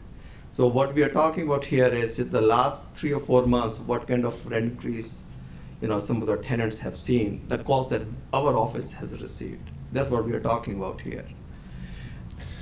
Okay. We have some data to show what the rents are on a macro level. I mean, that's where you base the 4.4% off of. I mean, which is now 5.6%. I mean, Yeah, that's the number. I mean, just for that is the CPI for housing in the greater Washington area. I mean, Montgomery County is not exactly that, but it's part of that, right? Yes, it's a housing component of the CPI index for March of this year, which has gone up to 5.6 as of September of this year. And just so we're all on the same page, that's the housing in the Washington, Arlington, Alexandria, DC, Virginia, Maryland, West Virginia series title. Just so we're all on the same page about which data set we're talking about. Okay.